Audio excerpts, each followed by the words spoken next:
path in the institution for somebody who wants to go to a startup. Of course, a lot of changes are happening in the technology. They used to call it as a Moore's law. That means every 18 months the electronics technology is to change. Now they call it a more Moore's law. That means every 10 months technology is changing. Industry 4.0 we have started talking, but if we take countries like Germany have Industry 5.0 already, which is a collaborative robots. We are talking just about digital transformation and robots here. They already have a collaborative robots. That means robots working with human beings. Fine. Then Japan is much further. They have Society 5.0. That means they are using all the kinds of technologies which are available for the healthcare sector because Japan is a aged society. So I think these are all the places because India is a youth population. Every youth, a student of India is wanted by every other country today. So are we perceiving that when we are doing all our whole of education transformation is very important. So my sincere request to all of you sitting here, and you can go back and tell your faculty, let them have an awareness of all those things. Grand challenges are available, sustainable development goals are there. If you don't take all these things and try to frame a syllabus, then it becomes very difficult. Because at least in the next 1 decade, I see there are a lot of such things that have to be implemented across the world. Fine? So that is one thing which you have to take care when we are formulating the whole of the transformation we want to make. Other thing is, I think education, as you know, that is also taking a lot of changes. So, in fact, thanks to Corona, actually, some things have been done. Maybe we may not have done perfectly everything, but at least people would have started. Otherwise, it would have taken 5 more years to go for that. But in a quick, even 10 years. Yeah, maybe. So, very quickly we could adapt to a lot of the platforms, how to prepare material, how to talk, all such things have already happened. But that has to be continued in a better way, and some innovations have to be done on that. Then education 5.0 is already there in some of the places. Are we trying to work with, I'm going to tell you what are those things in a little bit more detail. Then obviously all of us are accreditation, either NAAC, NBA, or it could be NRF ranking, or it could be the international rankings. We're all a part of that, wherein all these things are asked by all these committees. How we are trying to get linked. Then obviously, as a student, if you talk, already they have defined, World Economic Forum has defined 21st century skills needed for engineers in particular. Let me tell you, my speech will be a little bit more on the engineering side because I am comfortable with that. But I am sure that similarly it could be applied to the other fields, whatever is the development happening in your field. Then other one, in fact we say student centric. You know, student is the same student as we have seen 20 years back? No. Dealing with a Gen Z, Gen X, in fact all the English alphabets are known now, they say Gen Alpha also has come. Fine? So how do you deal with these people? Their kind of retentions are all very, very less. 10, 12 minutes. They cannot sit in a class. So is it my same way of teaching is okay now, or I should change it? We always expect student doesn't sit in the class. I think sir has given a lot of examples in the morning. That it is better we change and try to make changes in the students also.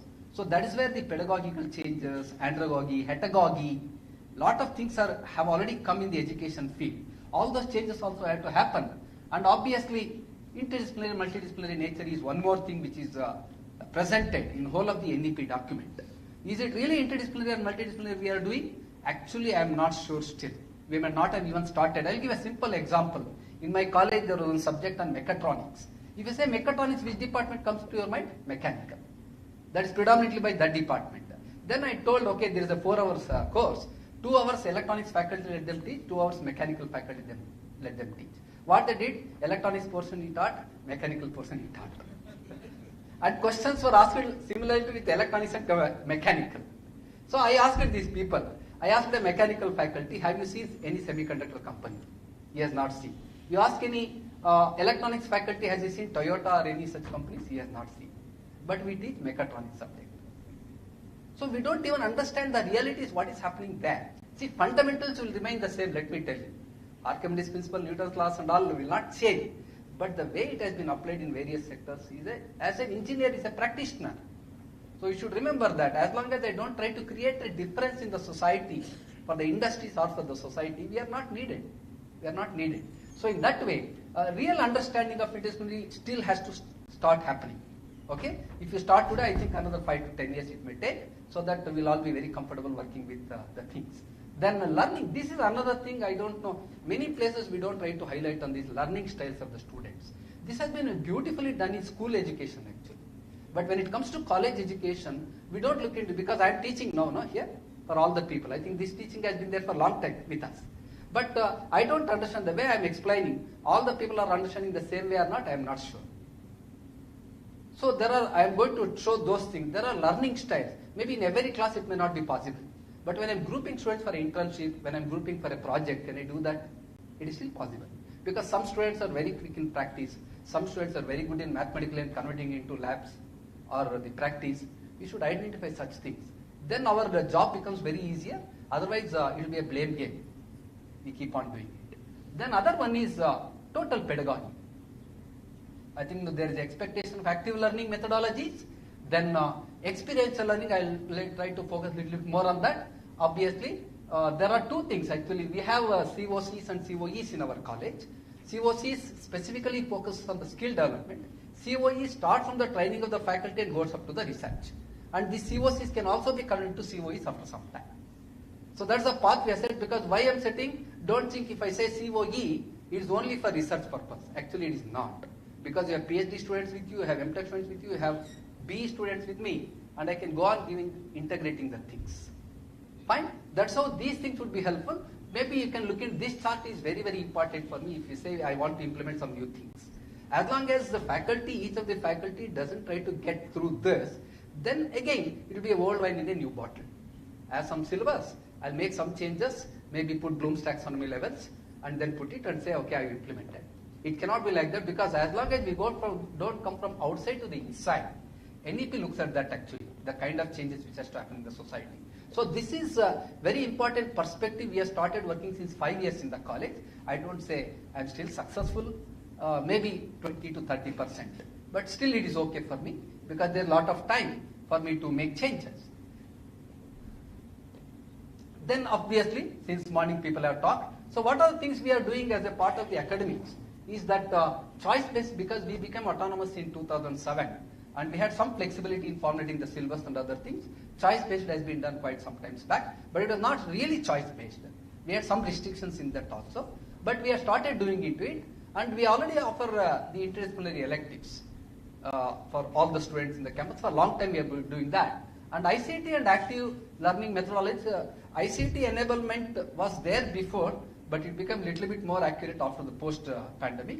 And now I think we are trying to go it in a aggressive mode for this ICT learning. And active methodology, because the teaching methodology is like this only, no? We keep on doing it. But active learning method, I am going to show some methods. In 60 hours, 60 minutes class, what are the ways you can do things? So that we can keep the students active always. Of course, labs I am going to tell you. This is another thing. I think NVSP also advocates liberal arts. Liberal arts, there are two parts into this. A liberal art is a dance, a sports, whatever it is. That is anyway going on as a part of extracurricular. In fact, that also included as a part of a credit now actually. For some of the people who are putting a lot of effort in that direction.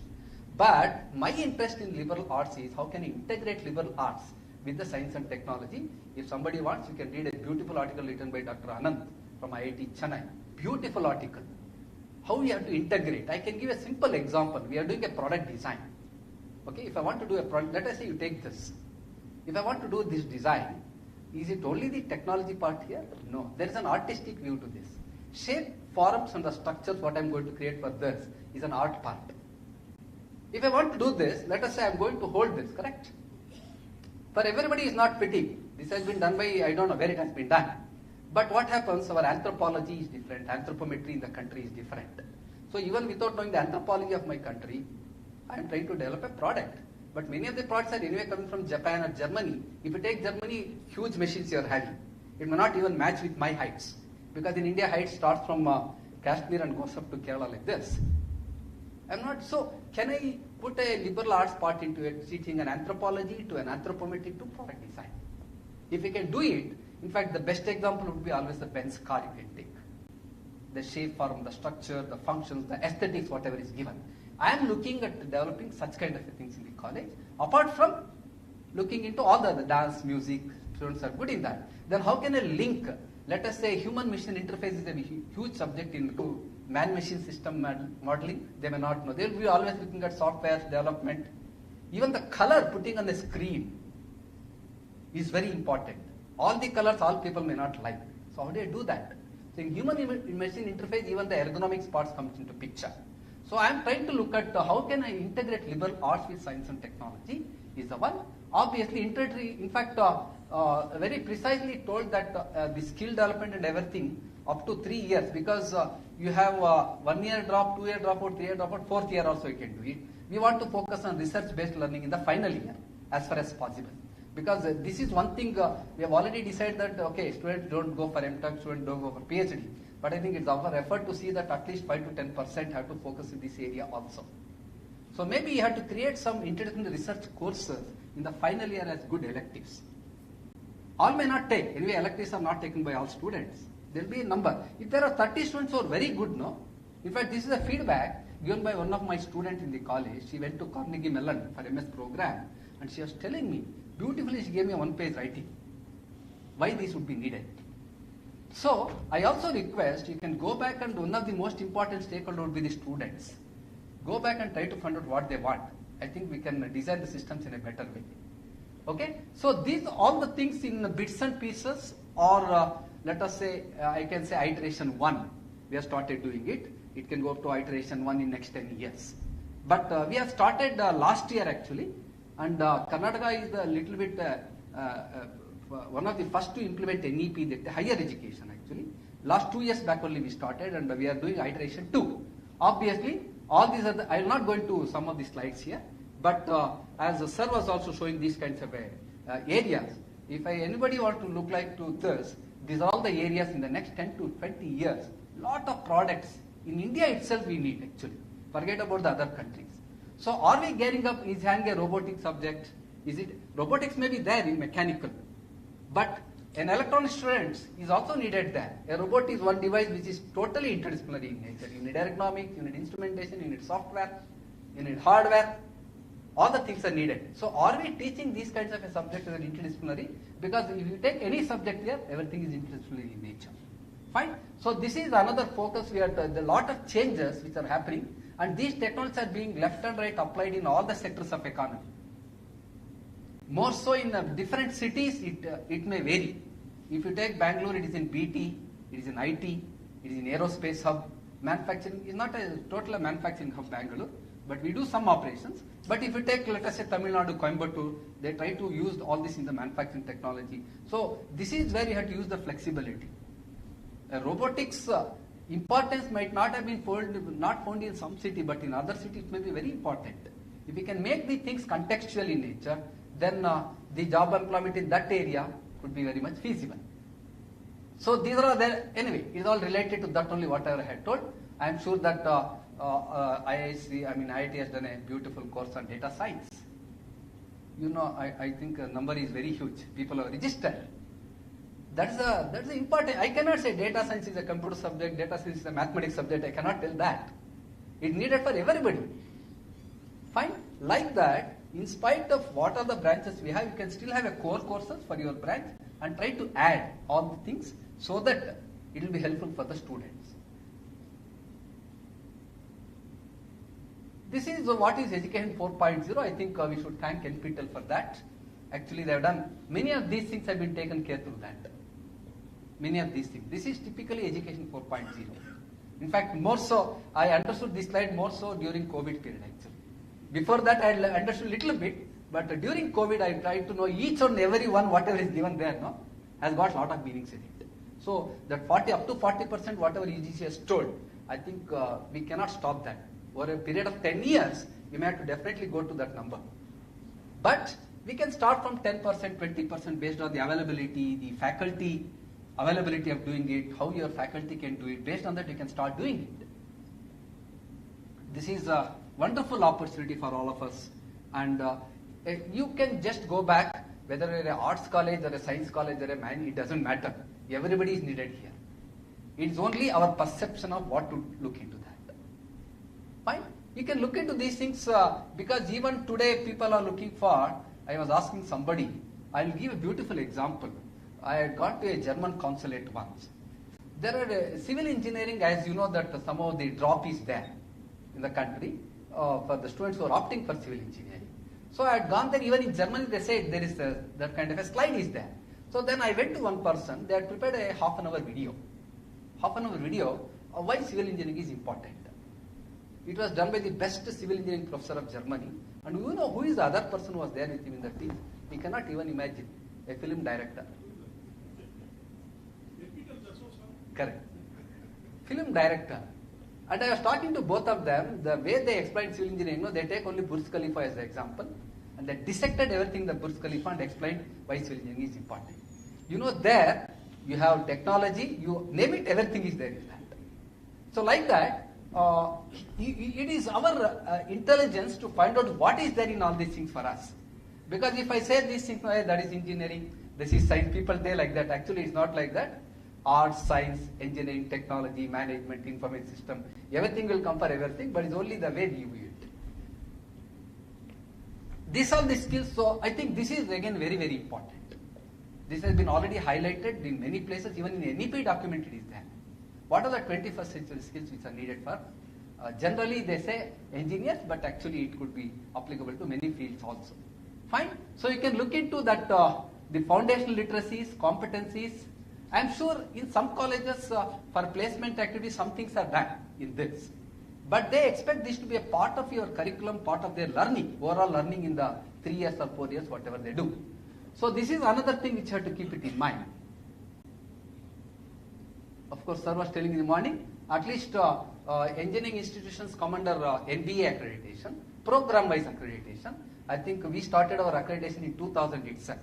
So OBE has been little bit understood in a better way. I don't say still again 100%, because everybody interprets in a different way when it comes to the assignments, Bloom's taxonomy. Somebody gives a level 2 question, calls it as a level 4 question. So all such things are still there. But still, at least the fundamentals of this have been understood by many of the faculty. So this is the way they are looking for, even in fact even in NEP, I think this is the way they are looking for. But let me tell you, you can see in your cases, I don't think in the assessment we have come to that level at all. Outcome-based assessment, we are not still there, as they were telling 3 hours examination is the determining factor for a student of whatever he has studied. Fine? So this is the way they expect people to do it. This is, I think, sir has explained in the morning about the Bloom's taxonomy levels. In fact, I told my faculty to keep this on their table. Okay, whenever they set a test paper, a quiz paper, a final examination paper, I think all these, in fact, most important thing is I request all of you to read the original paper written. 1953 paper, 2001. You should read too, because generally what I seen is people read only words there. Okay, let us say I'll give an example. Compare a tailstock, 3-jaw check and a 4-jaw check. And they put under what level? Analyzing level they put it. Actually it is a foundation only. So that's why if you see words then there is the misleading of the things. Because there the words are very, let us say, can a student distinguish between different parts? Can a student justify a stand or decision? So every level has got a different meaning here. But by and large our systems are the first 2 levels only. As of now we have seen the first 2 levels. But in our college we have made little bit, gone up to let us say 20%, 40%, 20%, 10%. Like that we have put even in the question papers also. The questions should be of that kind of a thing, because if student is very good, he should be in a position to at least solve level 3 problem very well in the exam also. But level 4, 5 and 6 is fundamentally in your projects, experiential learning. There are a lot of ways to evaluate those things. So this is very, very important. If you want to really look into from learning point of view to the assessment point of view, this is going to give a lot of information. So holistically, if you take what all things I explained until now, fine. One end is industry 4.0 and 5.0, other end is sustainable development goals, other one is 21st century skills, other is the Bloom's taxonomy levels, other is in education 5.0. Because at least in engineering colleges, we have program outcomes which have been beautifully defined by NBA, and these are the program outcomes I have done. So I had to do a reverse approach. Now if I want to really understand, even going before framing a syllabus, I should know all those things. Then I come back and see what all things I need. But now it's not like that. We do everything here, try to fit to POs, to COs, we try to fit. That's where we are all failing actually. Fine? So this diagram is very, very important actually. I am sure in your degree courses, I am not sure how the program outcomes are defined for a BCom student comes out of 3 years, what is expected out of him. Here this is expected of for an engineer. But I am still fairly enough that many things could be taken for others also. It could be in a different way. Fine. So this diagram is the starting point for me to anybody who are looking at changing the syllabus, framing the syllabus. Without doing this, if you do it, anyway there are good books available. You can straight away take it and teach it. But if you take this, let me tell you, your focus, the way we teach, the way we understand will be entirely different.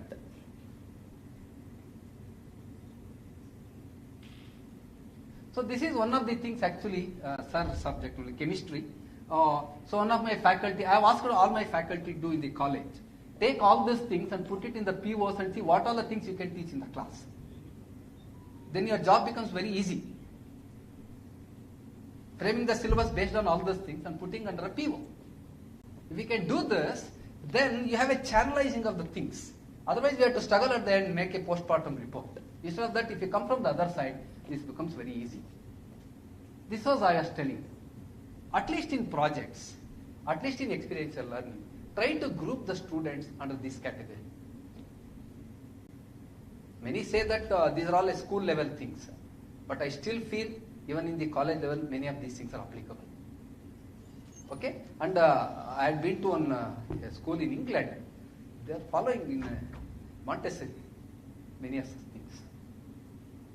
So if you can categorize people into like, otherwise what happens now? You call a person, ask everybody to give seminars, and you say that fellow is not good in English, but he may have a good content. So like that, what happens is we have to make students very comfortable, because now in engineering they want to do even in different languages also. In the local language they want to do it. So when that is the case, so nothing should be a barrier for a student actually. Fine. So this is another way you can try to look into it, how to categorize the students. If you have 60 students, need not be all the baskets, whatever you feel comfortable. In fact, there are psychometric tests for these things. At least the first glance level, to identify there are psychometric tests. You can try to identify his characteristics and then try to do it. These are the active learning techniques which you can always use. Think, pair, share, polling. In fact, Mentis is a beautiful software. You ask a question and you can immediately on the screen you can get all the answers. And it gets recorded. There is no need to separately 1 hour quiz, separate timetable, there is no need to put. Because in a continuous learning, you can evaluate a student in every class also. It is possible. Fine. So you can look into think, pair, share is a beautiful concept which many of my faculty use in the college. They ask some standard question and ask them to think. Individually they have to think. Then they should talk to the neighbor and then share. Beautiful answers are coming. Otherwise, I ask some question, I give answers, many who don't even listen because we are not involving them in the class. So this think, pair, share is a beautiful model we can try to apply to look into the things. Of course, sir is an expert in this. Now what happens is, because I was also trying to look at, if you take a particular subject also, what should be online in that? What should be offline in that? Apart from the course wise 40%, 60%, even in a course, I have got 4 periods, 4 hours I have. Can 1 hour be online in that? How much would be the online in that? Because I want to make the time effectively used. Totally offline doing, we all know, I think how it is working. For a long time we have been doing it. Can I make a combination of these things? If I want to make combinations, I think, I have named only few here, there are a lot of other things also available. Yesterday we had a meeting with our university with all the industry experts. Okay, it was Infosys, then it was Coursera, then it was L&T. L&T has got a beautiful materials development for the civil engineers actually. I think IIT professors are there in the team. So we follow Tata Technologies actually. Tata Technologies has got more than 745 courses which they have done, which are online. Our mechanical students take those courses. Fine. So like this, what happens is, now it is the choice, the middle portion is very important actually according to me. I may do this, I may do that, but what should be the combination? I feel each faculty has to work on this. It's not okay, HOD tells some things and you do this, or some academic council tells, it's not that, because this has to be implemented by the individual faculty. So can we look into these things of looking into it. And the biggest problem we have found is that I can talk about an engineer, he doesn't have a business domain knowledge. He doesn't have a business domain knowledge. At least somewhere can we include. He doesn't know even the sectors of economy. He wants to go to Intel. Ask about how Intel works. What are the departments? How many employees there are? What is the stock? What is the share? You ask many students, they will not be knowing. So business domain knowledge is missing. In fact, that's why even the startups who come up, the success rate is less because that the business domain knowledge is very, very weak in them. They may be good in some technology, but they may not be good in the business domain. So this is a McKinsey's classification. I think I request you can just use the free app which is there. I read every day McKinsey's app. Lot of beautiful information comes in that about all the sectors. You give aerospace sector, you learn what are the things which are happening in the world, what companies are doing, every detail is available. If somebody feels you are not comfortable handling, I am not sure in that, you can give an online course on that also. Because students will be very good in learning and trying to learn. Because this, if you don't do it, no, then the end product, the prototype, converting into a product into the market, whatever starters we are talking about, no, that will not happen effectively. You have to start when they are young. If you can do that, it will be very good. I was telling, no, integrating liberal arts courses. Already many people have defined, even Professor Anant has given a lot of courses in that paper on what are things which would be taught. In fact, if you ask an engineering student, Constitution of India, why you have to read, you will ask. It doesn't even get connected. IPR subject, who is going to teach IPR? Generally, lawyers or attorneys. But actually it should be taught by a scientist or an engineer who has a patent and then a lawyer. That kind of an integration has to be done. And I think we have all the kinds of people in the colleges. We can do that, but some one thing, we have not done it. Fine. So these are all the foundation module and core liberals. And then these are all the major electives I can give actually. See, cognitive psychology in the whole of the IT sector today is very important. In the healthcare sector it is very important. So how do you teach that? So if you want to teach cognitive psychology, generally it is offered by computer science departments. They teach only algorithms again there. But they don't know the psychology part of it. So can I integrate? That is multidisciplinary. Can I take a psychology professor and a cognitive part from the angle part of the model development? Can I take and ask the student to be done? Okay? I don't always blame a student. Whatever we teach, he will learn. But fundamental problem is if I don't try to, first of all, I myself not convinced about some things, then it becomes a problem. So these are some of the courses we have already started offering the things. So now, if you do all these things, there is no need to define credit and other things, you will automatically understand. But there is a fundamental work which has to be done. All these things are already available in the documents, but only thing I would like to say, I was very fortunate to work with, when we become autonomy in our state, Professor Sonde, who was a professor in IISc, extraordinary academician and administrator. He has guided us in doing what to do. He was not deviating any part. See, the most important in a credit allocation is very, very important. This is where I give a 4-credit course and how do I give the credits? See, the credit should be given based on the importance of the course to that program. That's a fundamental thing we should understand. Let us say, as a mechanical engineer, strength of materials, applied mechanics, theory of machines, you should have a higher credit. Now what people do, I have to interpret these things, sir. I'll make applied mechanics 2 credits, sir. Civil engineer applied 2 credits means what he can do. So this is the fundamental definition of a credit. Credit is based on the importance of the course to that program is very important. Let us say IoT has to be taught to a civil engineer. It can be still a minor. Because his core, whatever is there, should have a higher credit. So that is the concept of giving a credit. Of course, this is what as per, let me also thank AICTE, at least in the engineering part of it, they have given a lot of clarity. What are the questions since morning you are asking, no? For many of those things, we already have answers with that because AICTE has been doing this particularly for engineering courses in a thing and they are giving lot of guidelines. See, it's a guideline, let me tell you. Let us not again stick to that one. They are given something, but still we have a flexibility in whatever way I would like to experience. So, like this we have ability enhancement courses. Universal human values has to be taught as a compulsory course as per AICTE. Then we have Indian knowledge system, yoga, all sorts of the things which come under the ability enhancement courses. Fine. So this is the split we have already for 2021. Of course, we are already doing for 2022 because we recently changed the things. Slight changes we have made in this. Somebody was talking about project work and internship. We have 21 credits we are supposed to do. Our 8th semester is full project for 12 to 13 credits. Fine. So like this, if you ask majority of the people in the core branches, always the problem with them is what? They say out of 160 credits, professional core and professional electives if you take, it is only 80 credits. They say, sir, all our courses have gone. This is a complaint we receive across wherever people are doing. But today's need is that. He is also supposed to augment a lot of other things with that. Fine? So that's how, in fact, if somebody was talking about the multiple entry, multiple exit is in scheme, already AICTE has beautifully defined. In engineering, they don't want to give exit after first year. They want to give exit after second year, call it as a diploma.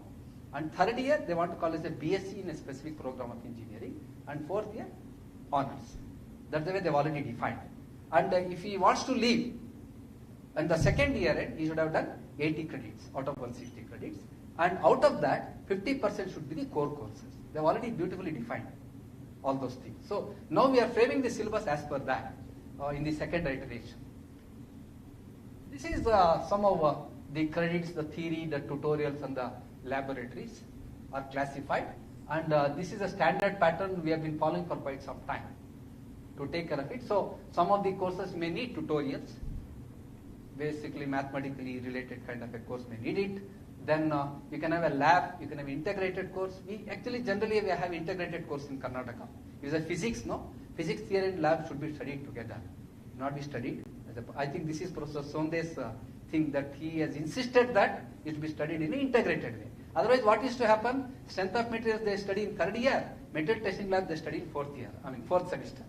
By the time that fellow comes here, you would have forgotten all strength of materials fundamental things. So like that, wherever, even in your cases also, somebody is teaching English, no? English theory and practice could be together. It could be made. It is possible. Commerce, if you are teaching accountancy, you can make tally as a lab. And commerce subject, it could be an integrated course. 3+1 or 2+2, whatever is more comfortable to the people. So this is the credit structure we are following actually. And there could be slight variation in the way you are going to do it in your cases. So, but the thing is that 1 credit is 2 hours for theory. 1 credit is 1 hour for theory and 2 hours for laboratories. That's the standard norm we have been following for quite some time. So as I was already telling, in ability enhancement courses, we have already started looking into these kinds of things. So the option, in fact this is in the second year we have already done it. We have put a basket of these courses what has been given there. NCC, NSS. Many people are asking me, no, this you make it an audit course. Don't put a credit course. But we have done this in the beginning when we were in the NBA and we found audit courses are not taken seriously by students. They are not taking. So the characteristic both should be there for these students. If you don't give something, they are not doing it. So then we decided it's okay. Somewhere I may have to sacrifice 1 or 2 credits. We'll do that. But we have made all these things. Let me tell you, we have a good music team, a dance team. In our college, we have film directors are there. And then dancers are there. Asian Games and Olympic players are there. And let me tell you, when we did the music and the dance, we have beautiful state level dancers. We called them. They helped us in making the syllabus. Students. Because my faculty may not know, dance and music may not be a faculty. So we are also hiring the professionals to teach that particular things. So it is in a basket. Whichever students want out of that is a 1 credit course, they can take it. Then these are all the courses we have identified. Not all has been taught. One of the very interesting courses you can look into is this digital humanities. It's a good course actually. AICTE has already come out with a book on that, digital humanities. Because how you are going to deal with this digital generation students, will be entirely different than the way we had to deal all of us. So it's a good subject which needs a lot of the art part as well as the technology part. Both are needed there. This is one more path we have created in the college. See, what happens is we want to make some people at least the job providers. You want to make them job providers. In final year, suddenly you say you put an entrepreneurship development subject, and somebody comes with an idea. Okay, you do this prototype. It's very good. I cannot set that path. It needs a beautiful work. In fact, I forgot the name of the university in USA. When the students come for first year, when in the first year, first day session, when they conduct inauguration session, what they ask is, they ask how many wants to become entrepreneurs here. They found out that so many people are raising the hand. And you know, they created a BE program in entrepreneurship itself for such students. That's the kind of flexibility people are doing in the world. I think we have to open our ears and then start looking into it, how we can make change. So we have an idea lab in the first year. All these things are related to little bit on the work and the innovation part. Then in the second year, we have 2 credit course on design thinking. Then we have a 3 credit course mini project, 16 credit course major project, and through that we have set a path of incubation. We fund our students actually for incubation. Up to 10 lakhs we pay them. And then let me tell you, in the last 4 years, we filed around 60 patents from the college. Out of the 35 patents are from students of undergraduate. And 2 to 3 have gone up to the startup level also. So this path, if we don't create in the institution, we cannot say they'll be always looking for the job zone. Fine? In fact, after following this path, all may not go to do a startup, but it's okay. Entrepreneurs are also needed. Even in companies, innovation is needed wherever they join. And after some time, you become a startup company, you may start doing it. So both ways, it's a win-win situation. We should try to create this path. This is what sir was telling. This I have identified as the experiential learning methods. Okay? This, I don't say all the things we have followed. My holistic understanding of this experiential learning was, in 4 years, there are 49 numbers here totally, 49 of them. In 4 years, if a student can make a jigsaw puzzle of all those things, and see that based on the course, I have given a liberty to my faculty, I have given this sheet to them and I have told, in each of the course, based on your course, what is needed, take 2 to 3 out of these for each of the course. And give a choice to the student, because we have almost around 40 marks out of 100 marks is experiential learning. So I have told them, give a choice to the student. Somebody wants to do a literature review. Somebody wants to go to industries and make a study and come back and submit a report. And let me tell you, there is one second year student in my college. He is very good in mathematics. He is very good in Vedic mathematics also. He has already written some 3 to 4 chapters in that book by taking the help of Professor Mahadev from IIM and other people. There may be some skill in students like that. So that is the way we should try to encourage the students. So you can look into, I have classified it, but there is no need of even classifying also according to me. You can give it as a bucket. So course segmented, innovative methods, industry institute symbiosis, liberal education, the co-curricular activities. So one more thing we want to do is, let us say a person like this, one full day, you organize 3 lectures for students, no? You organize. Then you can give at the end of 3 lectures quiz questions for these students. It is possible actually. So that otherwise what happens? Any lecture you organize, you have to pull students to come and sit. No. There is a problem. Students don't come for all lectures. So try to create some kind of a motive and say, this is a part of a grade, I am going to give marks. Then everyone will come and sit there. So you should make those things very lively for the students. And how much of weightage of the marks you are going to give, it depends on the type of subject, it depends on the intensity which the student is doing. All these things are there in it. But we can try to look into experimenting this in a jigsaw puzzle. If a student can do it 4 years, then I feel, personally I feel that I am confident that he can be definitely a better engineer. Of course, we have virtual labs. We are a part of Coursera, we are a part of NPTEL, and this is what I was telling, an idea lab. In the first year, we have introduced for all the students, 1,300 students go through this. Then design thinking methodology is one which has become very popular. We introduced 5 years back in our college, a design thinking approach. You know what I have done here? Because I had to look into sustainable development goals. No. So what I have done is, I put all SDGs for design thinking lab. Since 4 years I am doing that. What I have done is, I take mechanical, aerospace, electrical. I have given them energy. I have taken civil, chemical, and biotechnology. I gave them water. All these are the, and let me tell you the kind of things, the result it is giving. It is a 2 credit course. Student is putting full semester effort for that. Because it is his passion. It is his passion. Fine? But for a 4 credit course, he is studying only 2 days before the exam. For a theory course. So somewhere, if you blend these two things, no, obviously that the blame game from both the sides will not be there, according to me. So we have been doing that. In fact, for this, you know, what is my assessment? Assessment, finally I conduct an exhibition, that's the examination. I'm not conducting a 2 hours, 3 hours lab, sit there, ask well, no. I'm putting 2 full days there standing there. I'm calling industry experts also. In fact, this time when we did it, no, in energy and water, two projects have been selected in Mercedes-Benz to take it to the next level.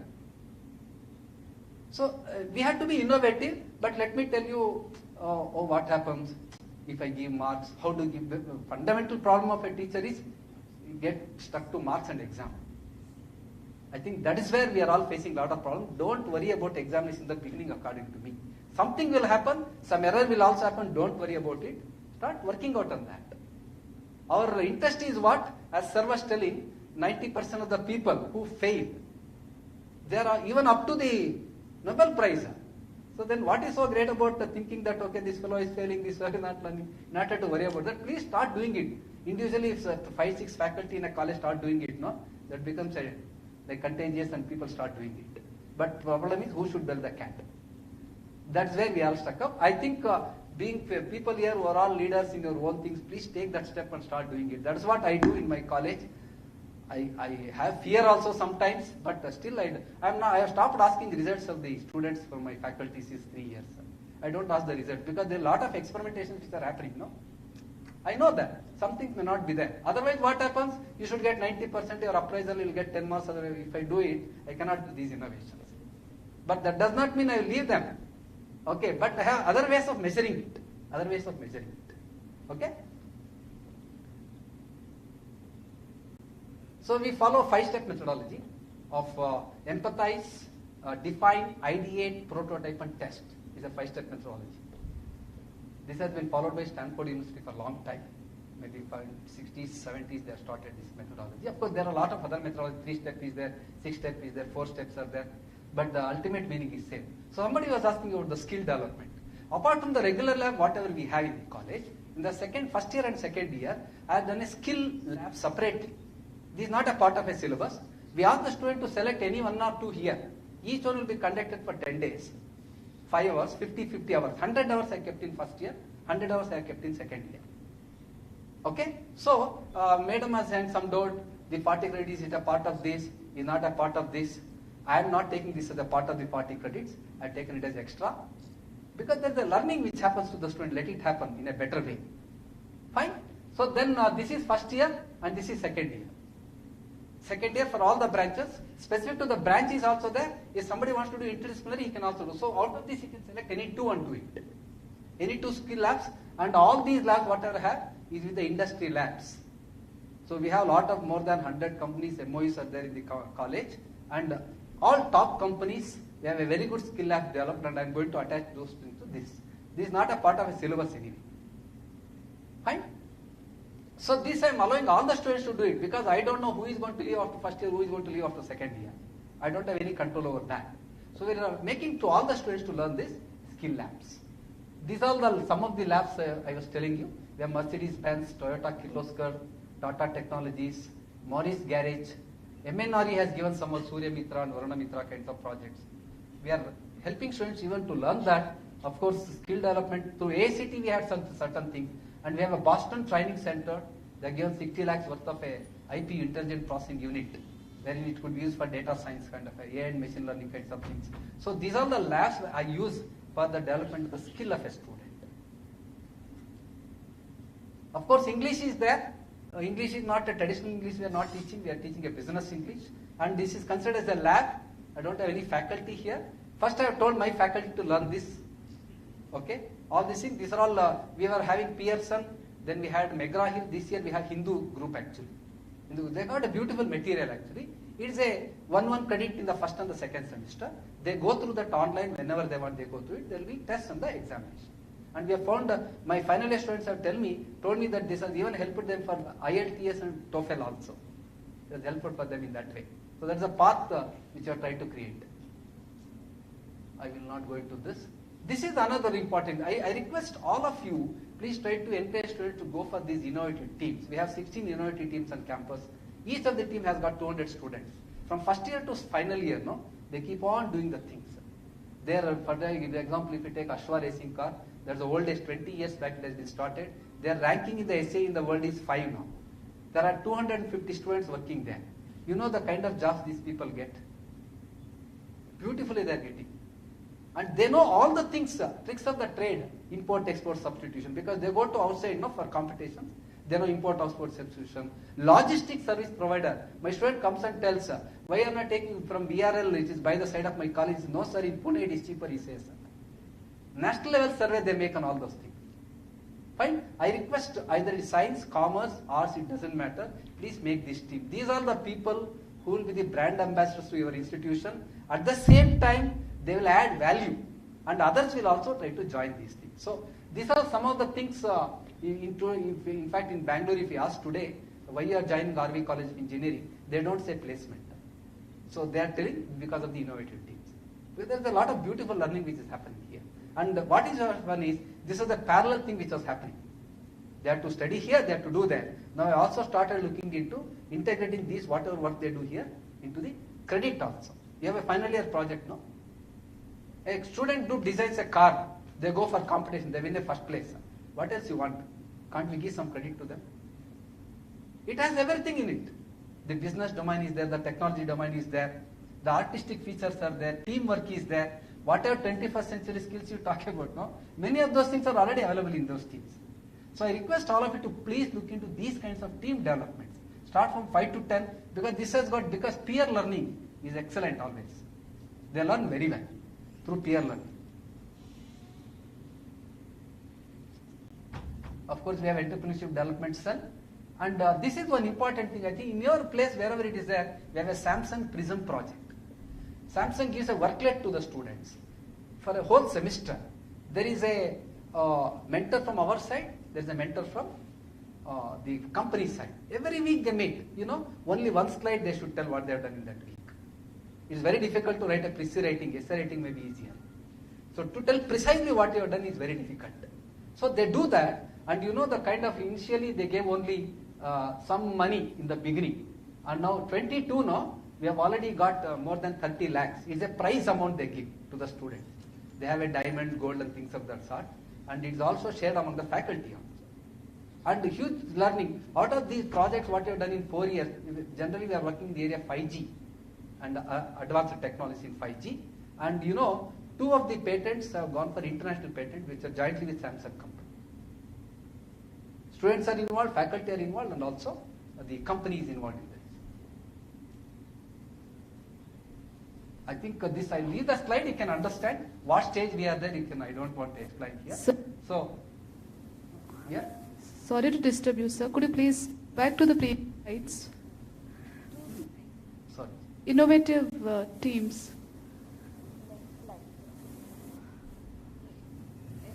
Yeah. After this, before this? Yeah. Thank you.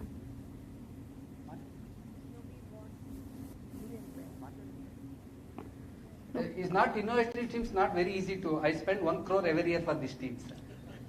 There's a finance attached to this. But students get another 9 crores from sponsors. It's not all the teams put together, it's not only 1 crore. If you take a solar team, they spend around 1.25 crores every year for competition and making the new products. Could you please take us to the slide just before the innovative team? Yeah, yes, sir. I did not go for this actually. Yeah. There's one organization called IUCE. I think some of you maybe remember, I'm not sure.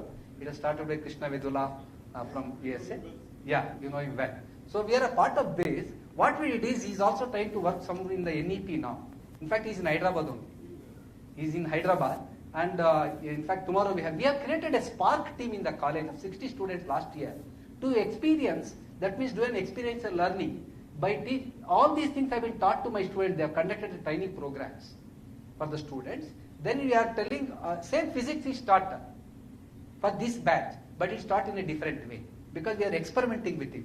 Last time, for these 60 students compared with the other sections, I got 5% extra result for this batch of 60 students in all the subjects. So now this year there's a competition, and there are 3 sections we are making. Students only voluntarily coming. I want to be a part of it. So if this year if it works well, no, I think I want to introduce this kind of a innovative methodology of pedagogy and things, because Krishna Vedula, the team is very good actually. There are a lot of professors from abroad, all the people come and try to teach that. So that's how this slide, I didn't want to take time on that. Otherwise, if somebody is interested, I can get connected who are in Hyderabad now. I can ask them to meet. I think they'll be very happy to associate.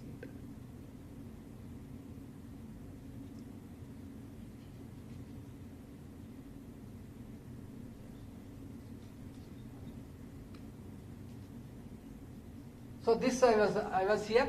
You can decide where we are, and that is the last slide you take. No, actually that is transdisciplinary in nature. So any societal problem will be of the last stage. A traffic problem in Bangalore. Whom you have to associate? Is it an engineer? Is it a IAS officer? Is it a politician? Everybody is there. So that's how there is no boundary there. Huh? It's same. So a societal problem, there will be no barriers like engineering, commerce, management is not there. I think from here we have to move to that level. I think that is the intention of any of the good policies what has been made. But we are all stuck up at different levels. Maybe if we can try to solve a huge problem of the society, that is what is needed by our engineers or whoever it is. And of course, I will not spend much time on the centers of excellence. I can just give a list of centers of excellence we have in the campus.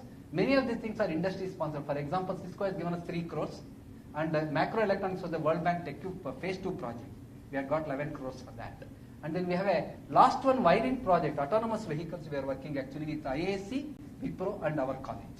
We are working, they have given us 6 crore rupees. We are working on driver simulation and also national data set of traffic in Bangalore. We are working on that. There are 125 students. So in my college, my problem is getting projects for the students is not at all a problem for me. It's very easy, internships, projects, very easy for me to go because I have created all these centers. See, if you don't develop an ecosystem, forget about implementing any of these things. It's not possible.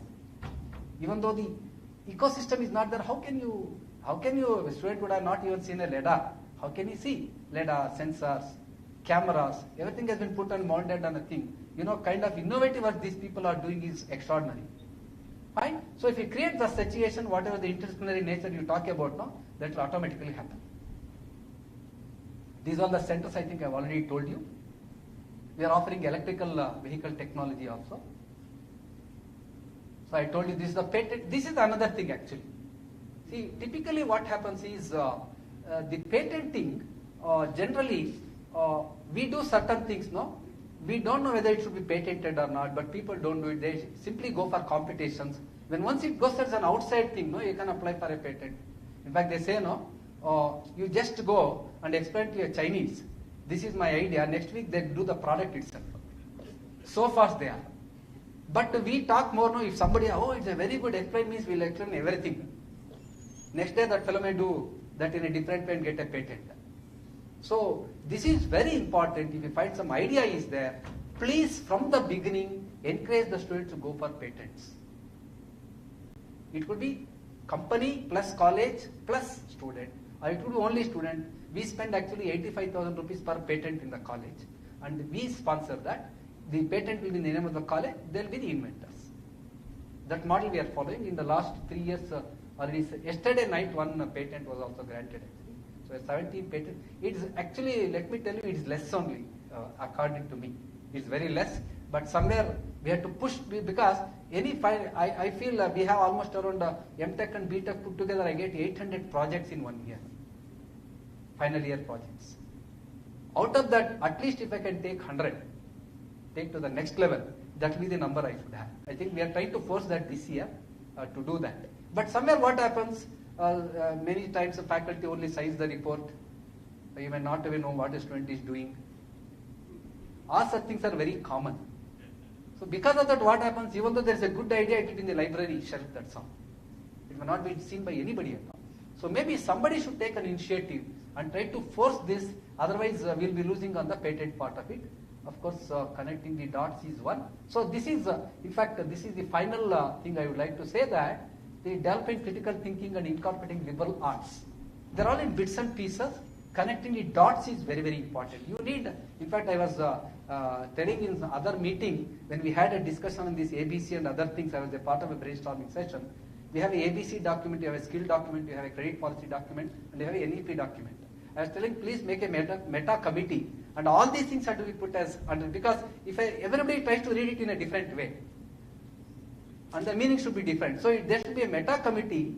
I was telling MK Sridhar the other day that sir, please have a meta committee to make all these things so that there is a common formula so that people can understand. Otherwise, it becomes very difficult if you see in silo. Skill is separate, this one is separate. Maybe if I look like that, it becomes very difficult. So connecting the dots, even in that, if we can do it correctly, then things are going to happen. This is very important. Actually, we have to make our education contextual. This is missing actually. In fact, somebody was telling, ChatGPT. ChatGPT will give answers for everything. Already people are accepting it.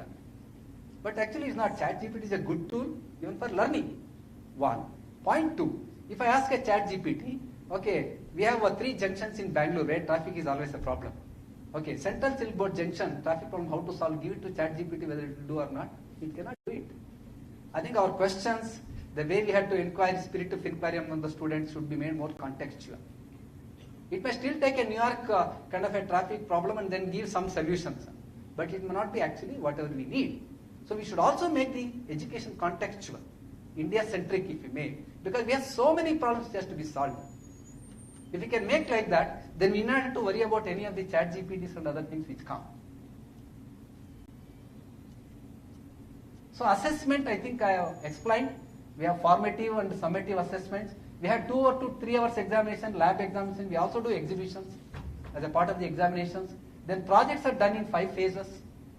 Then with rubrics, I have it. I will not read everything. I will show you. Phase 1, phase 2, what are the rubrics we have already set for it.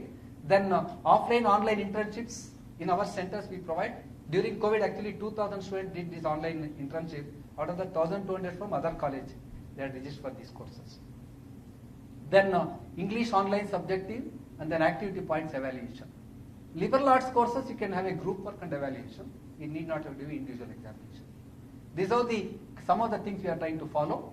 This is what I was telling about the rubrics part of it. I will not go into details. I will leave the slides anyway. So this is phase 1. What are the things to be considered? How do you give excellent, good, average, acceptable, unacceptable? Phase-wise project evaluations could be done. This has been beautifully defined even by NBA itself, and we have straight away taken that.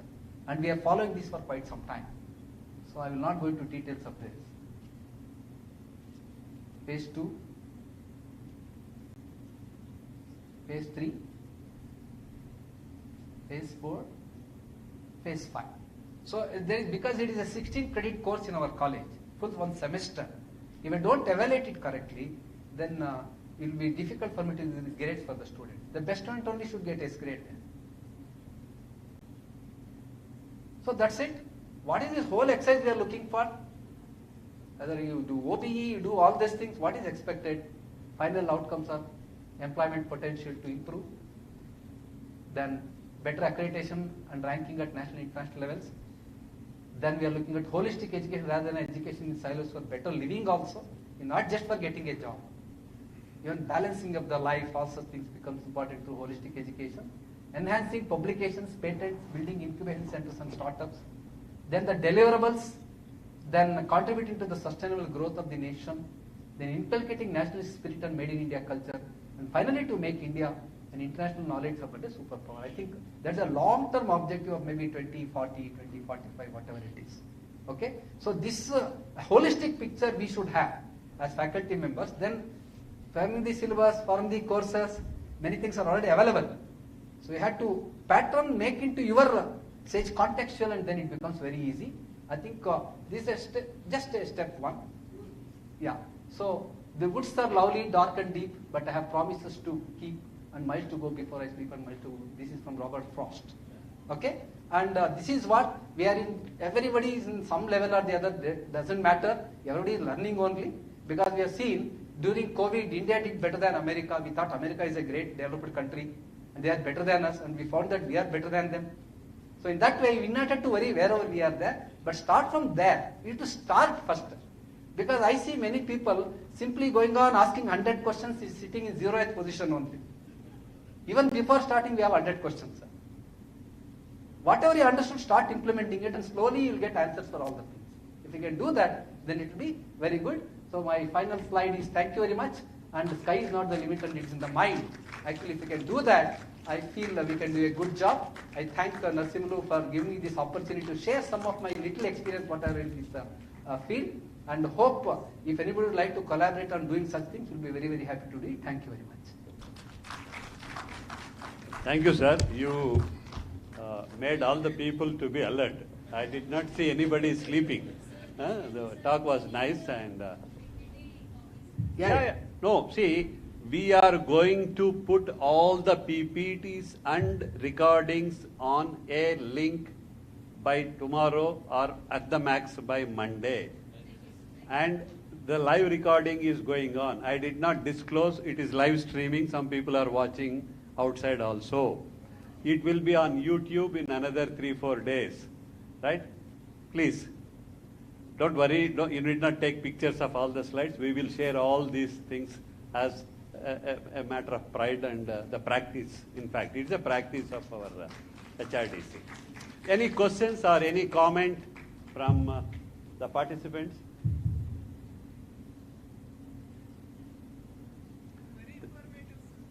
Yes. If there are no questions, means there are two ways of understanding. You understood everything, or I confused a lot. I don't know what I have done. The first one is true. Pardon? Yes. Now the last sentence, what he said repeatedly, before starting, don't ask questions. Let us make a beginning. I think all of us are on the same path. Let us make a beginning. We will definitely one day. That is what Ramakrishna Paramahamsa said. You will be sincere in your effort, you will reach your goal. If not today, tomorrow. Maybe in my case, after 1 month. That's it. Not questions, sir, would be sufficient. Yes. Actually, I was in contact with Purushottam Pal, sir. Right? Oh, okay. Organization of Management. Yes, sir, yes, sir. It's very fortunate for me to have webinars with him. And today, I'm very, very happy to see your presentation and learned so many things which we don't know actually. We have to learn so many things. And as you told, like artificial intelligence and everything comes in our purview also. I'm in commerce. Okay. And another thing, sir, I would like to ask you is regarding this interdisciplinary and transdisciplinary. I am a theatre art pursuer. Okay. So I just started, and I have not disclosed it to everyone. I started some way of teaching the commerce topics in a dramatic way, in a dialogue delivery way. So in that way, if I am useful at any point of time, Okay, sure. I am very thankful for that, Right. because that is a passionate thing for me, sir. Thank Good. you. Thank you Thank very you. much, madam. Thank you so much. Thank you. And now we will, please.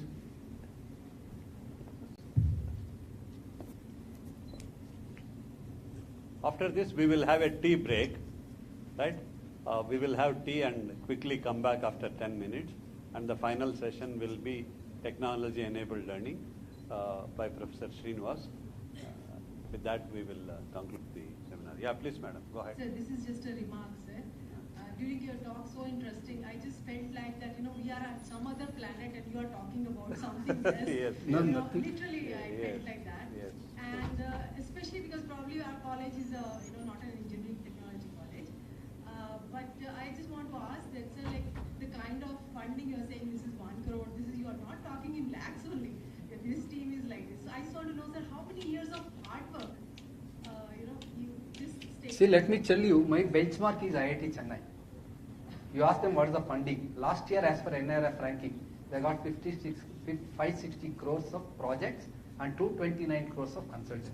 I am nowhere near them.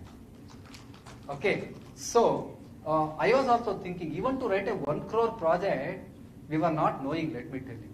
To write a 1 crore project, 1 crore, what to write? Now at least I can write for 10 crores easily. It's an experience.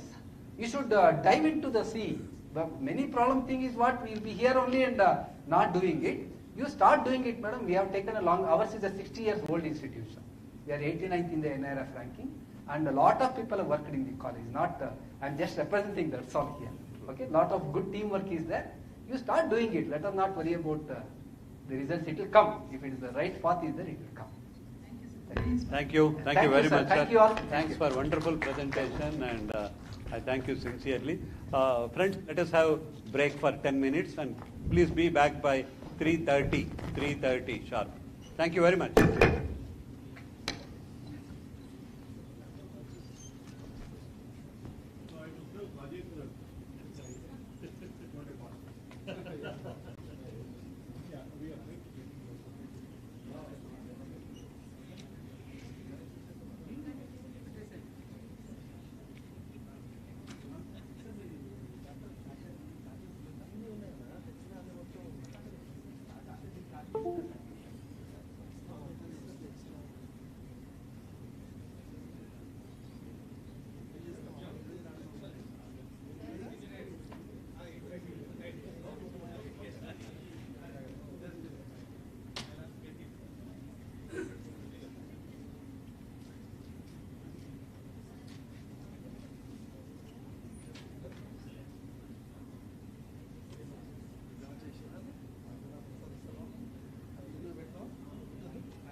Mobile కూడా నీకు ఇస్తా. అంటే పెట్టేటప్పుడు కింద పెట్టండి sir.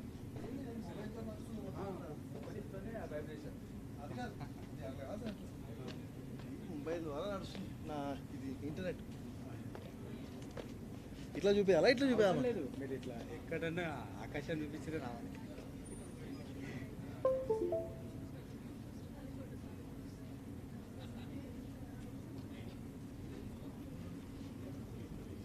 Lightings బంద్ చేయాలి sir. ఆ time నేను బంద్ చేసుకో ఒకసారి.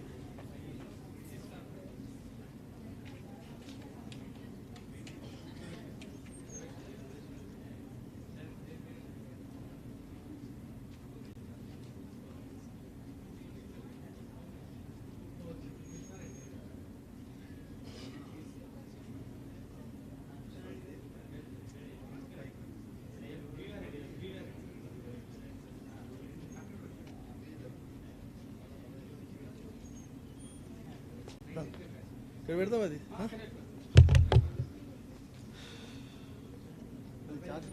అమ్మ ఛార్జింగ్ పెట్టినావు కదా.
Hello, hello, hello.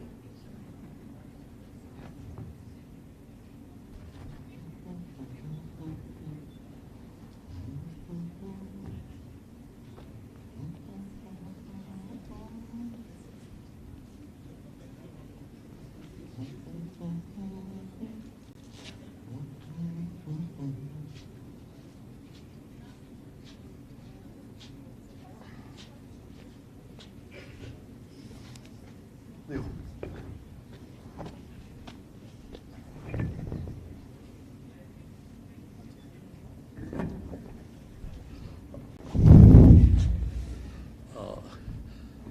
Sorry, friends, because there was some delay in the preparation of samosa and tea. It got delayed. So please pardon us. We will have them. We will have them after the session, and we will save some time because there is a very strong reason.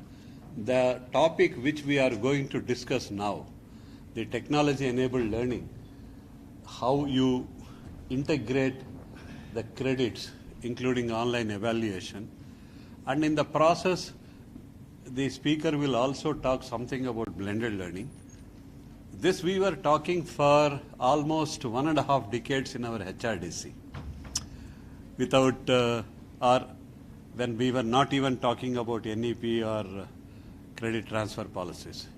And Professor Srinivas, a professor of ICT from National Institute of Education Planning Administration, popularly known as NIPA, he is basically a postgraduate in physics, then went on pursuing masters in computer science. Then he did his PhD from Jamia Millia Islamia. More than that, that's what I'm saying, masters in MCA. But more than that, a practitioner. Whatever he teaches, he practices, and couple of times he will validate them, and then he will make present. I can say very proudly that he is the most sought after resource person throughout the country on this particular topic. So I welcome Professor Srinivas for this session to interact with our participants. Professor Srinivas, thank you for accepting our invitation and joining us. Thank you, sir.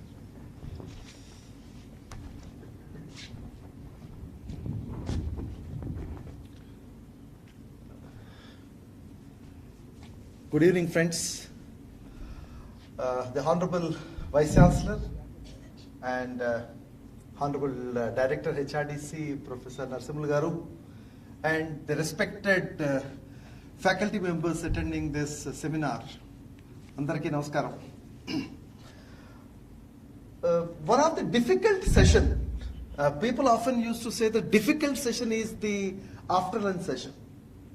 But I feel personally, it is not the difficult session. The last session is very difficult because already tone was set, mindset was there. So where is the experiential learning? Because everybody is expecting, and especially in education, you all must be knowing, we are only expecting miracles. Miracles never happens. Miracles never happens. It's all the hard work, hard work, hard work. You must have seen how Dr. Subramania is telling, and what Dr. Gopakumar, one of this very important person, even though we call it as administrative wing of Government of India, but they are driving this country, University Grants Commission. Okay? So everybody is equally important here, and same thing with Dr. Mangal Sundar, one of my good friend. So the point what I'm trying to drive here is, so what type of efforts need to be made to make this one possible? We have a NEP document available for us. NEP said many things. There are three important aspects. Let me focus about the NEP, because even though there are a lot of things on my slide, but generally I am a 5-day player. But Professor Narasimhulu was giving me 1 hour to cover up many things. I don't know whether I do justice or not. I may please be excused also. Because I believe in my class, whether it is teaching, whether it is training, I put my class into 4 components: lecture, discussion, demonstration, and hands-on. activity within the class. Hands-on means activity within the class. And I start my class with not lecturing, discussion.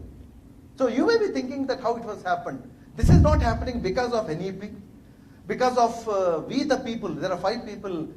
We developed the blended learning document and shared with the UGC for their consideration, spending 6 to 8 months time. We don't know what was the fate of that document.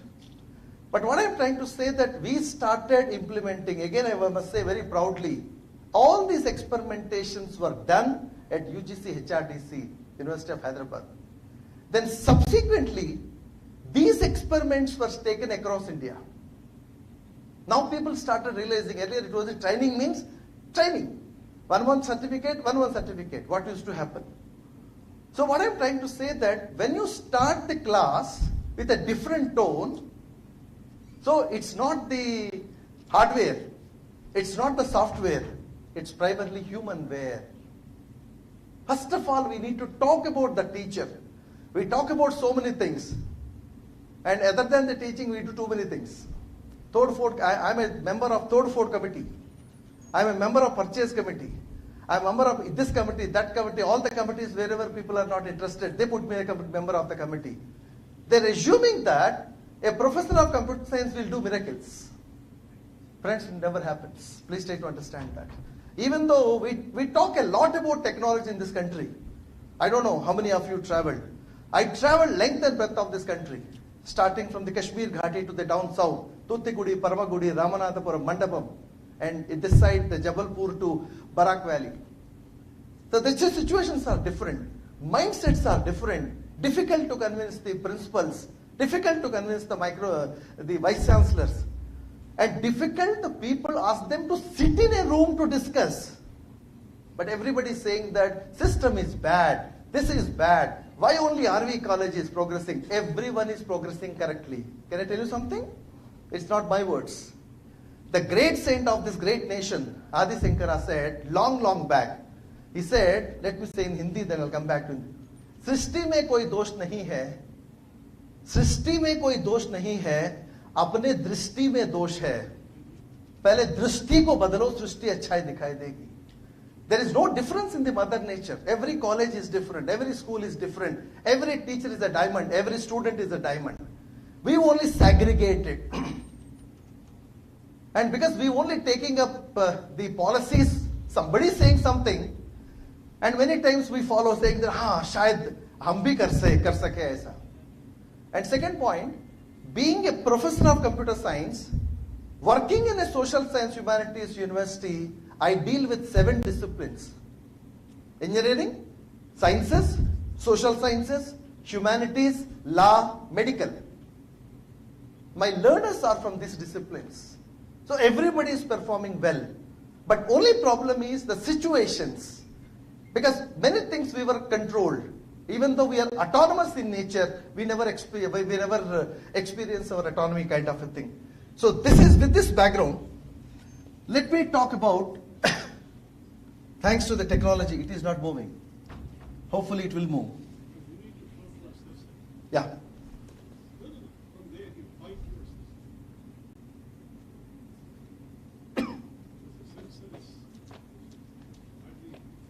No problem, it has happened many times with me. I conducted a MOOCs workshop without power and PowerPoint for 2 days. I have a habit of doing that, don't worry about that. Hopefully this will work. Sir? Emma?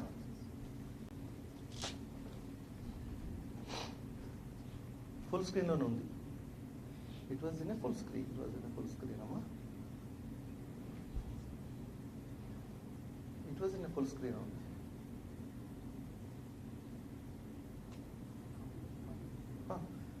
It was in a full screen. It was in a full screen. Okay. The further details of my talk and there are many other resources, the regulations are available on the site, which is free of cost. And you need not, you can download it, you can reuse it, revise it, remix it, redistribute without any difficulty as such. And this is the platform which I've been talking about, using this blended mode, where now we are calling it as blended, in a hybrid mode I've been teaching last 15 years. Okay? So it's there, all these details. So let me start with one of the best quote from Albert Einstein. And I have been using this quote very extensively in my lectures and talks. What he said, I do not teach anyone, I only provide the environment in which they can learn. What is important is, how do we set up the environment for the learning? That matters. So only we talk about, we idealize institution A, institution B, institution C, but every institution is equally good. And at the same time, we were so much, maybe, I don't know what is the rat race going on, NIRF ranking, this ranking, that ranking, fine, rankings are good. But in the process of getting that ranking, are we doing something injustice to our students?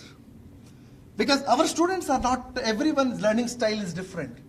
I have slow learners. I have average learners in my class. I have gifted learners. Of course, other two things people have not mentioned. Other four things. I have introverts in my class. How to take care of them? I have extroverts in my class. How to take care of them? Another biggest problem, I don't know whether you face it or not, in the part of India where I worked, language. Luckily, since morning I have been hearing that we are speaking only in one language. But there one language is not possible. I speak bilingual and most of the time multilingual. Thanks, I speak 6 languages. My mother is a Tamilian and my father is a Telugu, and so many mix-up are happening, and we are living in northern India for 40 years. Many things are there. The point is, communication is very, very important. And the last one, digital divide. How many of us are having, how many students are having it? How many labs are equipped? There are so many factors are there, friends. Number one. Number two, very important point. I think you all must have realized. Before Corona and after Corona, there's a lot of change happen in our teaching learning process. Okay? Before Corona, we have a conventional classroom-based teaching. I call it as on-site learning. We have MOOCs courses. Of course, my good friend Professor Sundar was very much here. And of course, there are some institutions, we already started the short-term online courses. These are the 3 options are available. During the Corona period, online classes, one process of online classes was happened. Then, during the Corona period only, the Government of India brought the NEP. There is a mention about the new educational policy. I'll throw some light on that. Because of 1 hour time, I could not able to spend much of the time. And of course, open and digital learning courses in online mode. So then, of course, we have ABC, Academic Bank of Credit, Study Transfer, so many things have been happening.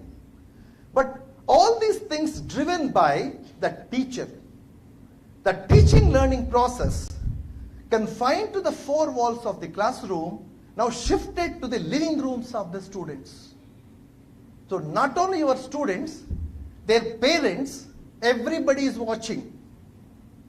Watching means, like in Hindi we often used to say, teacher was bechara, teacher was lachara. Because everybody is commenting, sir, thoda bahut Hindi mein bolo. Recently in one of the workshops, sir, I said, good morning, thank you to HRDC director for providing me the opportunity. अचानक somebody raised the hand, sir, बहुत ज़्यादा अंग्रेजी हो गए, थोड़ा बहुत हिंदी में बोलो sir. मैंने कहा था, भाई, I have not started. Okay, and another workshop, other things. So the problem is, because 10 years back, when we are explaining all these things, same thing with UGC, HRDC, people used to ask me, why this fellow is telling? Now the difference is, tell me how to do this. So what is important is, this experiential learning, the 21st century skills are not meant for students, I'm sorry to say. It should be imbibed by the teachers first and the management first. Gardan hilana badi baat nahi hai. We had to see that they should take care of that first of all. When the teacher has moved from the conventional classroom setup to the online, what are the things we were under scrutiny? Subject competency. Theoretically sound, theoretically good, practically sound, sir. Right? Why it is so? What NEP said, we had to prepare the learners to meet the external real world problems. Any RC is giving this kind of a training to the teachers? Subject RCs? Any FIP programs are giving this kind of training to the faculty? The point is that when I am explaining the basics, because when we explain in 3 levels, basics, advanced, application level. But anybody said to us, this is the way it should be taught? First point. Second important point, exposure to the latest pedagogical approaches. Because it will be very difficult, as Professor Sundar has said in the morning, very difficult to ask the students to sit in a class. Because the expectations are too high. Why? Then NEP said one more thing here, in this context. Every teacher wants to make the process of learning impactful, engaging, interesting, and challenging for the learner. I repeat, these 4. Every teacher wants to make the process of learning impactful, engaging, interesting, and challenging for the learner. So the point is, the pedagogical approaches, whatever we are going to use, should be latest, and it should be at connecting to the learner. I think Professor Narasimha said rightly in the morning about the star ratings of the teachers. Already it is there. Student satisfactory survey in NAC. And one more interesting thing I wish to say here. Student opinion matters. You know what the students are saying? Some of the teachers are not inspiring. They are very good subject-wise, but they are not inspiring. So all these factors will be considered while doing so many things. I don't want to go back whatever it is said. The second point is, we talk about a lot about the technology, whether it's the ABC, internship, the digital initiatives of Government of India. Everything was technology driven. What was the fear on the part of the teachers? कहना बहुत आसान है, अरे कोई बात नहीं, teacher जो fittest for the survival, हर एक के मन में डर है. What will happen? What will happen? How do we go about it? We cannot give the low marks, we cannot give the high marks. And there is a lot of stake. Technology will not replace the great teachers, no doubt about it. But technology in the hands of great teachers is transformational. So we had to create that kind of enabling environment when it comes to the teaching process. Few slides about the technology. These are all my personal opinions. People may disagree. Technology is not a miraculous cure for all educational elements. I am a professor of computer science. With the authority I am telling. I must tell you one interesting anecdote. Probably I may please be allowed to say. I was there in a Kashmir University 5 years back to conduct a MOOCs workshop. Design, develop and deliver MOOCs courses. 150 faculty members are attending. Early morning I reached around 3:30 in the morning. I heard there was a pitch darkness, wintry day, very cold. I asked the guest house in charge what was happened. He said, sir, there is a transformer phuk gaya piche, kharab ho gaya. So what they said? Next 2 days there is no power. And he told me, sir, I hope are you a resource person or a participant? Because most of the professors are attending during that time. I said, no, I am a resource person. You know what he asked? Sir, without power, without PowerPoint, how you will teach? I said, gentlemen, your job is to fetch me a glass of milk with good adrak or haldi. Leave the teaching to me. You are not in a judgmental, how do I teach? Chalo, ho gaya? So next morning I took a round and all the 150 people, all disciplines, law to engineering attending that workshop. So morning we had a good cup of tea and breakfast. People are agitating, call the vice chancellor, call the director, everybody. I am the opening batsman. Like today I am a closing batsman. Because already target was set by the legends like Professor Mangal Sundar, Subramania, and of course our Kumar, and of course the Honorable Director of HRDC. तो मेरे सामने कुछ है, बस left hand में खेलना है, right hand में खेलना है. अभी तो मौसम भी हैदराबाद में सही है, गेंद स्विंग नहीं हो रही है. All these factors I should consider. So morning I went and I said, everybody was agitated. I said, I also agitated. I said, sir, there are two options in front of us. Option number one, in front of the Vice Chancellor office, we will put a agenda and we'll say hi, hi, hi, hi, hi, hi. Okay? After 1 hour, we will come back. Second, if you all agree, I'll start the workshop at 9:30 in the morning. And everybody is saying that people laughed. And my own computer science people, from NITs to the IITs to the IIMs and IIITs, also laughed along with me. Because our mindset was created that without power, without PowerPoint, class will not happen. I said, no problem. And everybody agreed. We start the class at 10 o'clock. So I said, this is a wonderful, great opportunity. Mobiles are knocked out without battery, and laptop is not working. Okay? And why should we talk about the Ikshwakku time, that where these classes are held like this? I said, what for we came here? Okay, it's a MOOCs workshop. What is MOOCs workshop? What is MOOC? First half an hour. The first one is, what are the aspects to be considered in the MOOCs workshop? Design, develop, deliver, course transaction, assessment preparation, and finally, how to motivate, how to engage, how to encourage. Friends, please keep in mind, my students are not NPTEL students, not engineering students. My students are from social sciences. My students are from humanities. My students are from law. There are different set of students, not like only typical discipline based. Believe me, I said, okay, let's do, since there is no power, recording will be done tomorrow. But before recording, you should understand the pedagogy, where we are using one of our best friend, Sridhar Iyer's learner-centric MOOC pedagogical approach we will be using in our classrooms. So then I said, all these things can be done tomorrow. Let's design first. Write down some objectives, write down some expected outcomes, write down the outlines, write down who are the people who can work along with you in designing, content development, delivery, and so on and so forth. Believe me, friends, it took me around 6 hours to complete this transaction. So by the time, when the 6 hours process is on, light came within half an hour. But nobody left that room. That is the power of the teacher. That is the power of setting up of the environment.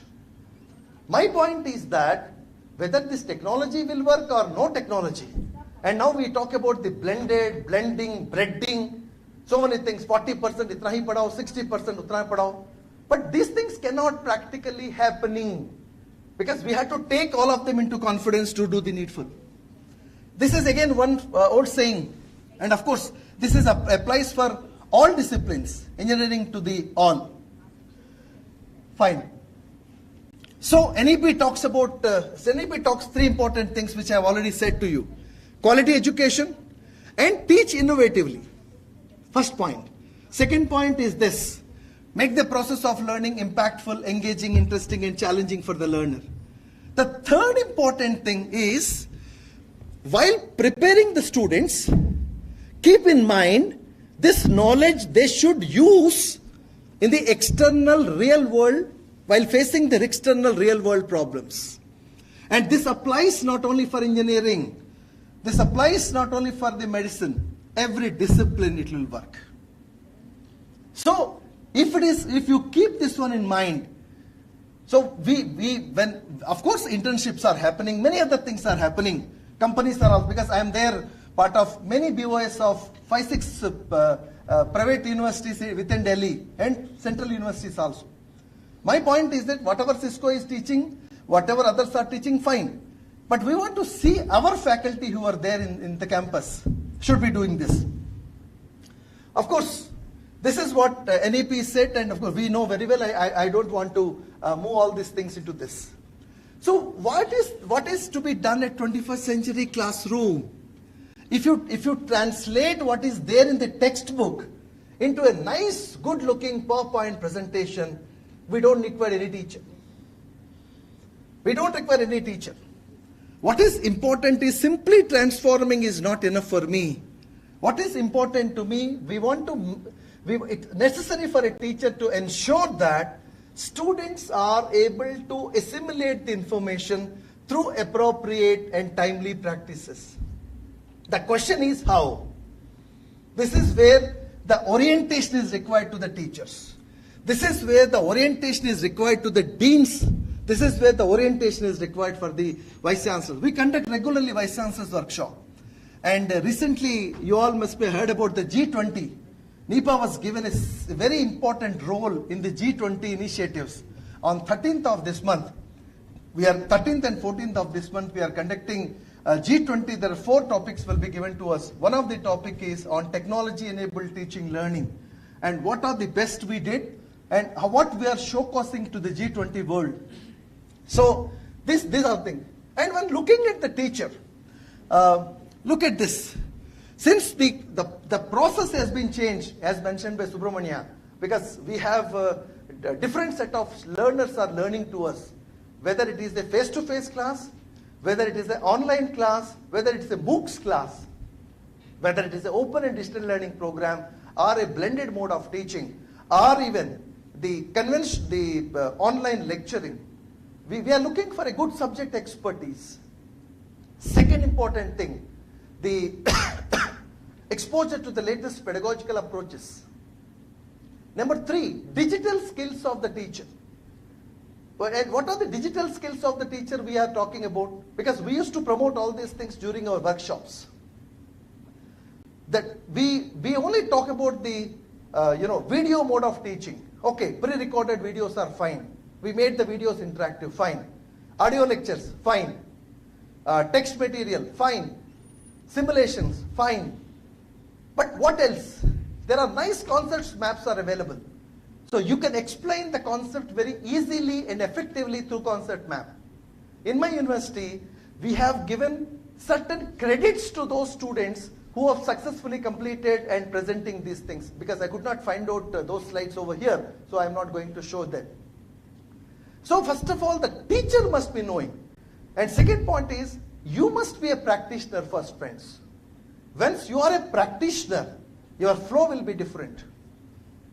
Because since morning, sir is talking about, Narsimlu sir is talking about the ABC, Academic Bank of Credits.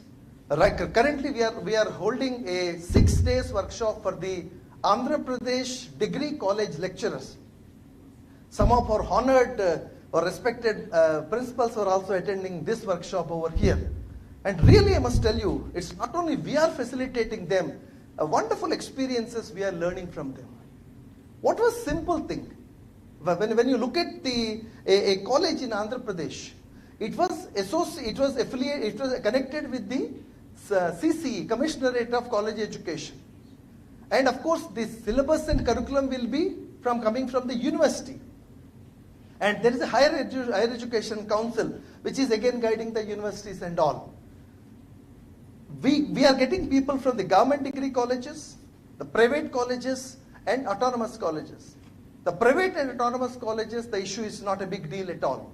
Registering the ABC is not a big deal at all. I hope I have done it yet. The first and foremost thing, the first point is about the DigiLocker. We all know when you can connect the app and download the app. You know what was the practical difficulty? When we asked the people to enter their Aadhaar number and mobile number, 80% cases, what I noticed is different. My Aadhaar number is different. The mobile number connected with the Aadhaar is different. That's number 1. First of all, we should be clear about that. And what UGC is saying, and from the DigiLocker, there are 2 verticals are drawn. One is NAD, National Academic Depository. The another vertical is about Academic Bank of Credits. And if the autonomous college is directly offering degrees, a private college is directly offering degrees, they can get registered themselves in NAD DigiLocker and they can upload their details over there. What we have noticed, only from 2016 onwards data is coming. And one of the principal recently, after going back, completing the course, they called me, said, sir, my data is not visible in the DigiLocker. I said, sir, when did you completed your 10th class? Sir, in 10th class somewhere in Baba Azam ki Jamana. I said, sir, it was not done. Then who will be responsible? The university where you completed. Then he said, so my 10th class is from school of SSC board. SSC board is already on board, but they are trying their best slowly. करेंगे, अभी तो time है भाई. तो अगले 10 साल तक तो हमें तो बताना पड़ेगा ना ये सारी चीज, बता के. Then same thing, intermediate board. Intermediate was that done in so many years back. It was not done. Only from 2016 onwards, the student can able to. That is one part of the ABC which was not touched, so I am touching that part. Registration, fine. Registration is not a big deal at all. Coming to these ABCs, you can see. What was the first one? And these are not my words, sir. This has been said by the Honorable Chairman of the UGC in several webinars he is conducting. It is again in the public domain. Registration of all the students in the beginning of the semester in the ABC. Okay, here I'll tell you one small interesting thing. This circular has come to all the colleges across Delhi. My daughter is studying in one of the law college. She said, Appa, we want to complete the registration.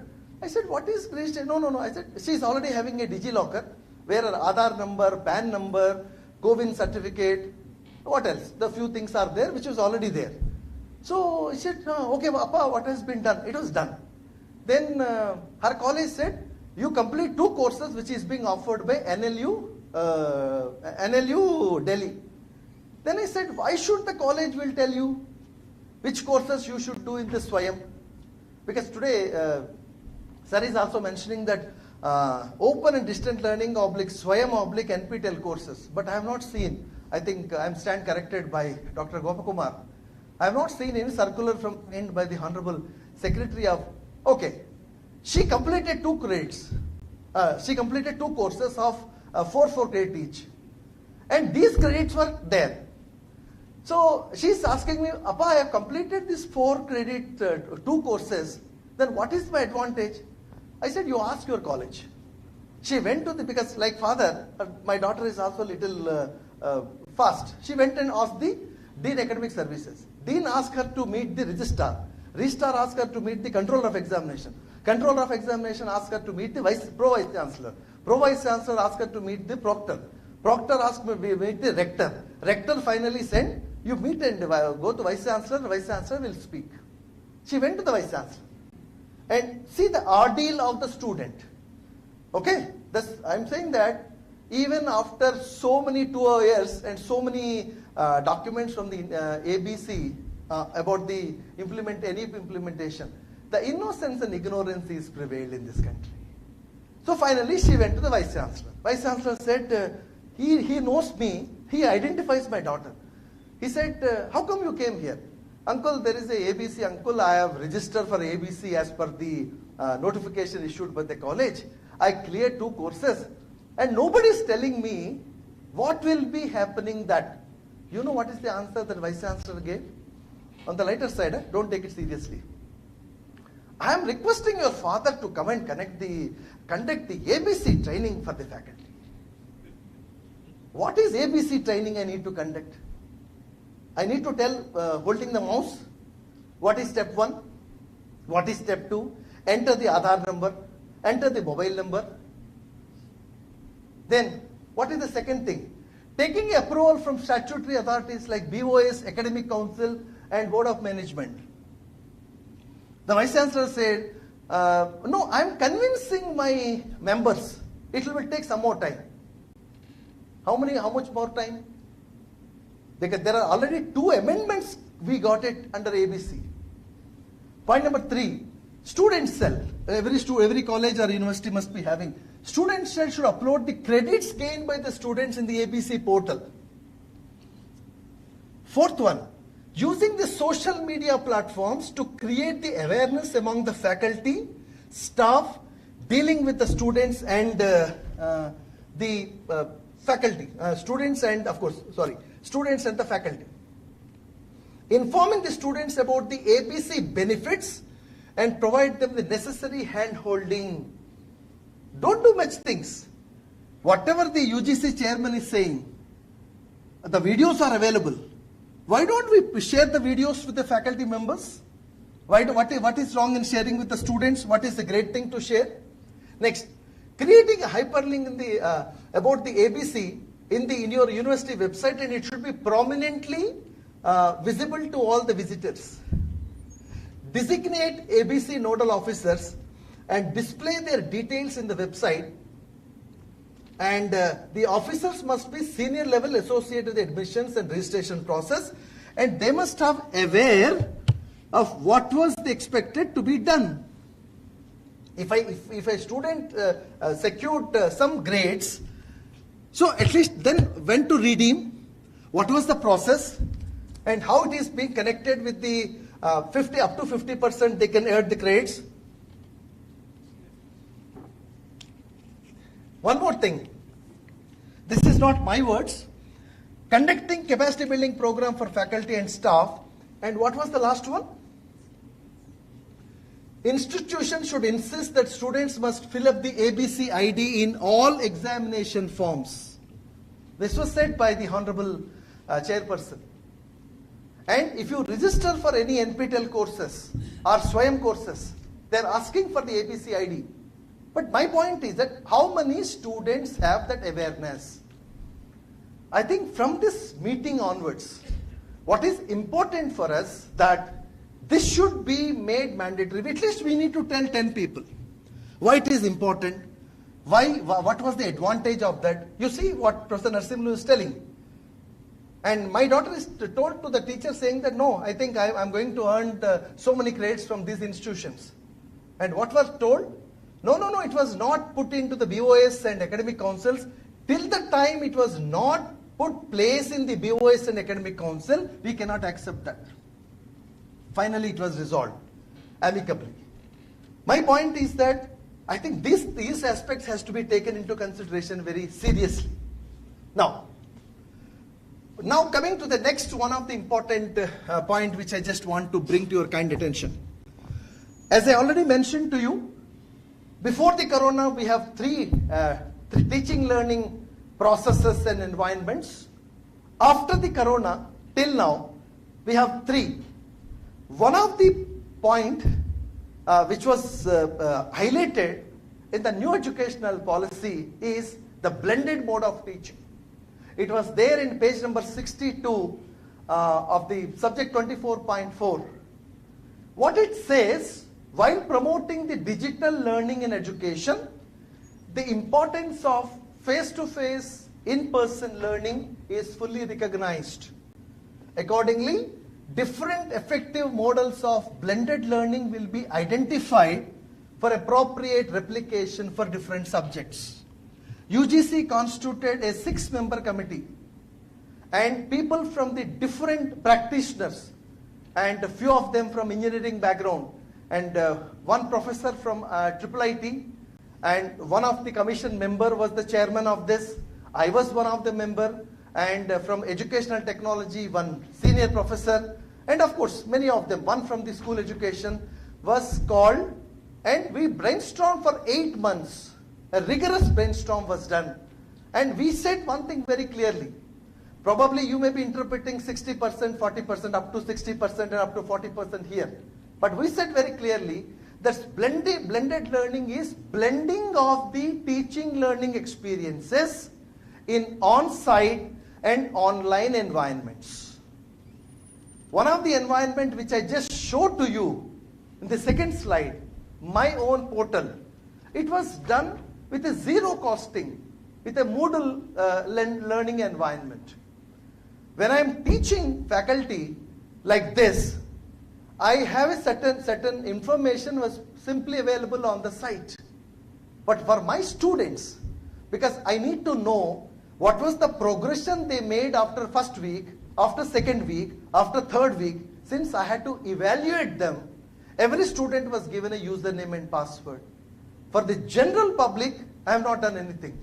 What was the rocket science there? People used to ask me that, sir, how much effort? Nothing, no effort was made. I took a simple two, three important decisions while planning this. Number one, my classroom, even how effective I teach in a conventional classroom, I can meet only 20 to 30% of my students. And of course, I must tell you that I teach in two institutions, one in Edging Faculty Engineering Institution, and another one is from NIPA. The kind of students I am teaching are fabulous. You cannot go just like that and go and teach. So what was happened? So I created an environment which is beyond their class hours and schedule. So this environment facilitates the learners to learn on their own pace, space and time. And I follow the 4-quadrant approach. That Swayam has been followed. Video lectures. And the moment you say video lectures, you all must be thinking that, sir, you must have prepared so many videos, you must have a wonderful studio. No, we don't have a studio on our own, but we share the studio with our sister institution, NCERT. But 90% of my videos are OER material, which is already available in the public domain. Open educational resources with Creative Commons attribution licenses. Number one. Number two, and apart from that, I use the digital initiatives of Government of India in higher education, which is already there. Number three, the digital initiatives of the state government institutions. I'm happy to say the government of Andhra Pradesh, we trained around 500 faculty members 5 years back in NIT Warangal. I'm happy to say that they have created a wonderful learning management system, which is a role model for many commissionerate of college education across India. I'm happy to say that. So,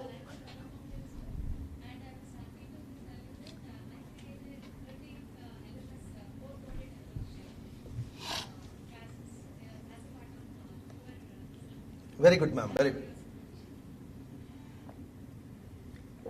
So Okay. we are very familiar with sir, and we had a number of classes with sir. Our Commissioner of College and Education was very energetic and motivated all our faculty to coordinate with sir and many other, Arun Khan madam and so many people, and learn so many things from the scratch in that Corona period. And we learned LMS and we learned OBS and we learned Screencastify, all the software tools. Now we are able to actually do our own lectures and videos very easily just because of your motivation and everything, sir. I'm very happy to say this. Good, ma'am. And even all the faculties also. Thank you. Thank you, sir. Thank you. So what is, I don't stop here.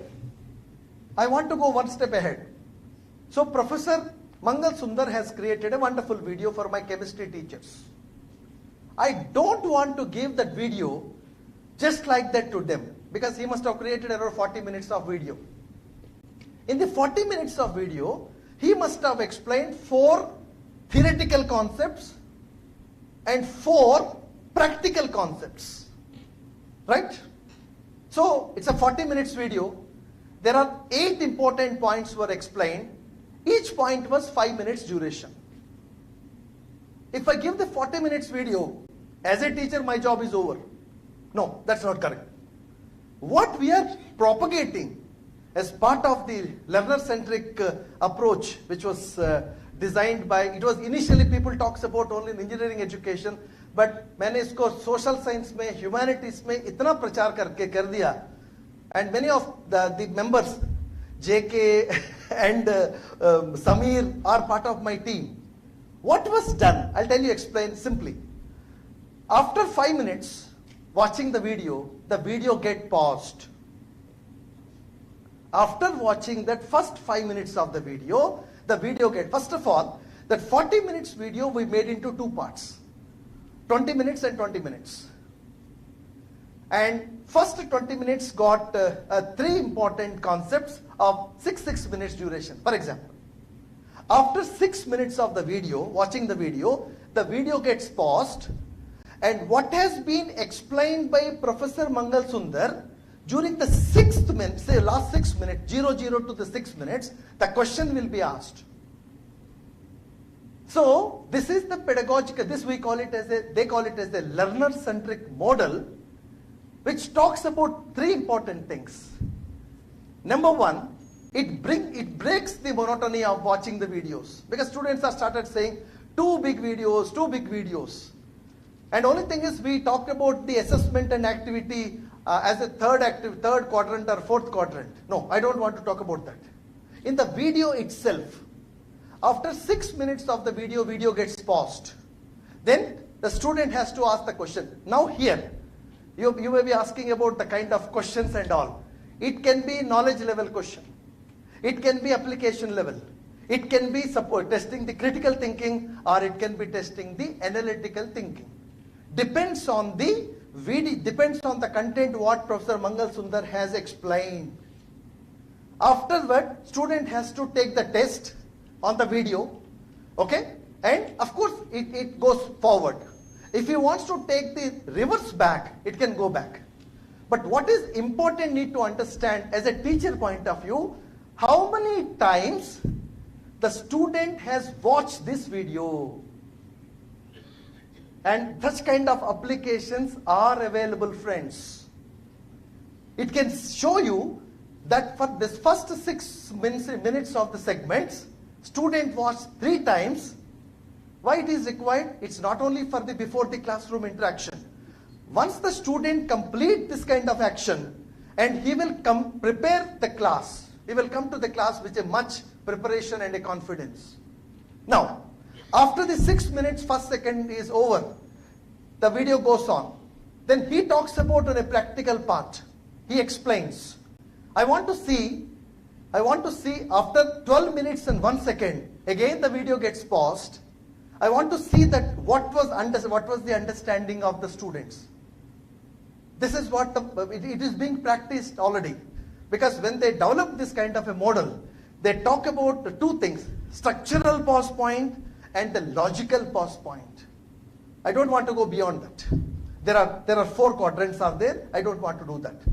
What is important to me, content development is not required. Whatever content which is already available there by the wonderful institutions in this country, it's enough. What is important is how to this content connected to the learner. Have you created that environment? And one more thing, we talk about assessment. I don't know, I completely agree with Narasimlu sir. Why should we have the 3 hours test at the end? Which is of no meaning at all. After completing this test also, you don't know what needs to be done. I have excellent examples in Delhi. 4 of my friends' daughters, 2 sons and 2 daughters of different families. They got 100 out of 100 in +2.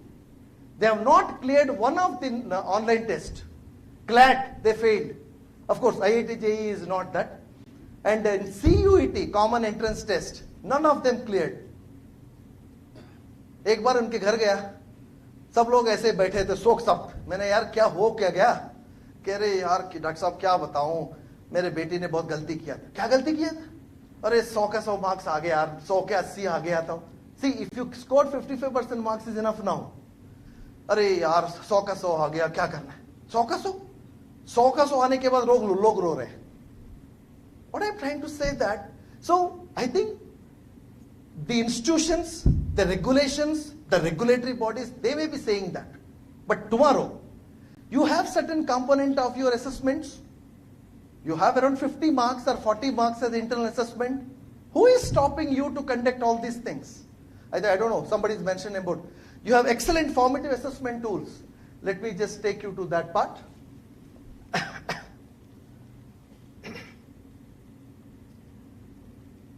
I have a lot of things to say, but all these things I am skipping. Yeah. What is the need of the hour? This is not only meant for only few disciplines. Everyone, whether you are a teacher, whether you are a student, whether you are an administrator, everybody should know this. What are the things? Synchronous learning tools. If I said synchronous learning tools, many of you must be laughing. No, sir, we are using Zoom for last 2 years. How many percentage of the features you are using in the Zoom? As simple as that. Okay, and many times people are struggling. Where is my PPT? Why my PPT is not coming? And which tab has to be opened? Which tab has to be closed? So like Jitsi is already there. The ministry is using many other things. Now, I've been talking about in the blended mode of learning. We talk about a platform which is supporting the learning of the learners beyond the classroom and schedule. And this facilitates the learners to learn on their own pace, space and time. I don't talk about only Swayam or some other edX platforms or FutureLearn platforms. Everyone may not be that much level to go that. You can create a platform on your own. This is what we want to develop within India. You can create on your own. इसको आप कुछ भी बोलो, जुगाड़ बोलो, कुछ भी बोलो, आप खुद बना सकते हो. It's not a great deal at all. You can take Google Classroom, simple to use. Can I ask you a simple question, not to be mistaken? How many of you are using Google Classroom here? You see? Only few hands were risen. If I ask a Moodle, many people must be thinking, अरे करूँ ना करूँ, पता नहीं यार, इनके class तो attend किया था, कल तो मिलेंगे ऑनलाइन पे, पूछेगा, पता नहीं ये NAC में बन के आ जाएगा. Maybe I may be coming to your institution in the NAC next time. You said, sir, you taught us very nicely in Professor Narsimlu sir's workshop. But you know what I'm going to ask? Where is the outcome? Where is the outcome? Outcome is more important to me, not giving a nice lectures. We want to see. So let's start. Why we are not starting? Is it rocket science? Facilitating the learning of the learners beyond the classroom and schedule and connecting these on-site and online is the blended, or you call it a blended, whatever it may be. What is important to me? Create, and in the second slide I said one statement. Students are asking very fundamental question. Sir, as per the ABC or as per the UGC guidelines, engineering students, please don't ask me the names of those because it's part of my NAC initiative, so I don't want to name them. Because whatever we discuss with the students, the principal will not be knowing, the vice chancellor will not be knowing, even the exit meeting also will say goody goody and come out. We'll be writing all these things in the report. What students are saying, sir, 2 courses are being taught in a face-to-face environment. We are taking 3 courses by 2 courses by Professor Mangal Sundar. He is teaching so excellently, sir. He's already set up a standard. Sir, some of the standards can't be used in the classroom. Means, can we have this face-to-face courses in a blended mode, online and offline? Can't we conduct formative assessment tools? Can't we use the formative assessment tools like this? Can't we use the summative assessment tools? What is stopping? And one more thing. We talk a lot about the discussion forum in the MOOCs.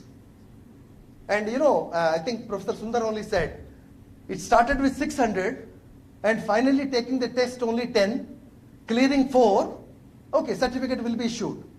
Sir, probably it may be true in your case, sir. If it happens in my institution, my vice chancellor will give a nice prem patra from the ministry and I'll be getting a nice call in the morning. VC साहब आपको बुला रहे हैं 8:30 को. And wait, 8:30 when VC is telling to call you for a cup of tea, something seriously wrong.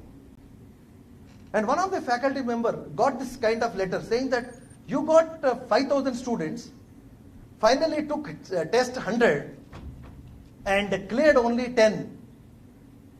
He can't write.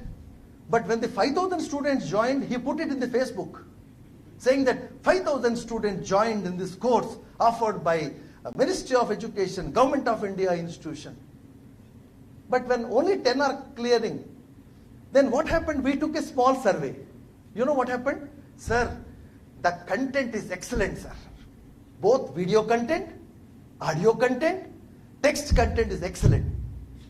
Sir, when it comes to the discussion forum, and they're all social science question, sir, when you are asking the question, There is no reply, even after 3 months. Assessments conducted, high quality, international standard, and questions were asked. Of course, comparing or more than Karin Millen or Oxford, Harvard, Yale, King's College, that level of questions. But we don't know whether my answers were correct or not. And the last point, sir, we don't get any motivation. We don't get any engagement, effective engagement. We don't get any encouragement from the faculty. And this document, I showed to my Vice Chancellor. Sir, this is the feedback. Okay, we will try to improve upon. Sir, can I call the faculty meeting tomorrow? No, Srinivas, you are very fast. We'll take up this one in 2028 or 2035 and we'll see how this can be done. Why are we afraid of all these things? The logic is, sir, again I am telling you, every student is a diamond in this country. Every teacher is a diamond in this country. Only thing is we should know how to shine them. Don't put a stamp on them. Everybody is a good. Again, I am coming back to what Adi Shankara said. It is the way we look at it wrongly. That's all. So, what is wrong in using this kind of summative assessment tools? Simple to use. And we talk about the discussion forum. We talk about so many things. How many of us are using the Jamboard? Why only 3, sir? Of course, I also use this. Why only few? Jamboard is an excellent tool. Padlet, we started using it. It's a collaborative working. Create that environment. Once the environment was set up, learning happens. It's not my words. The great Albert Einstein said. So my point is, whether it is an assessment, then transfer, all these things will later. Okay? Now, and apart from Jamboard, let's try with Idea Flip and Lenoit. All these PowerPoint presentations, I leave it with him. Or if you need not leave it here, if you go to profksrinivas.in, all these things are in the public domain. You can download it, you can use it, reuse it, revise it, remix it, redistribute, and no attribution is required. That is important point to be noted down. No attribution is required, no need to give any attribution to me. But you should, only request is, you should make this one like a kind of a thing, make it prachar. Because Government of India, our state governments, our institutions have done lot for us. We the teachers need to know. Share document tools. Of course, we are all very comfortably saying Google Drive, OneDrive, Dropbox, very good. But how many of you heard about Etherpad, Scatterspoke, Idea Boards? Try out these things. They're all need of the hour. You know, Dr. Subramania is saying that next 5 years, lot of things going to happen. These are all the things already happening, sir. But will take a lot of steam when all of us can come together. Concept mapping and mind mapping. It's already there. So, excellent way of interpreting a concept. And one of my friend, he's no more. He's Dr. Professor Paili from RI Mysore.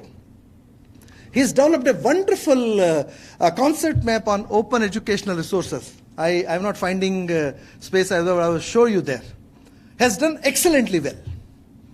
So we can also do many concepts, many lab activities, many experiential learning can be explained very easily and effectively with concept map and mind map.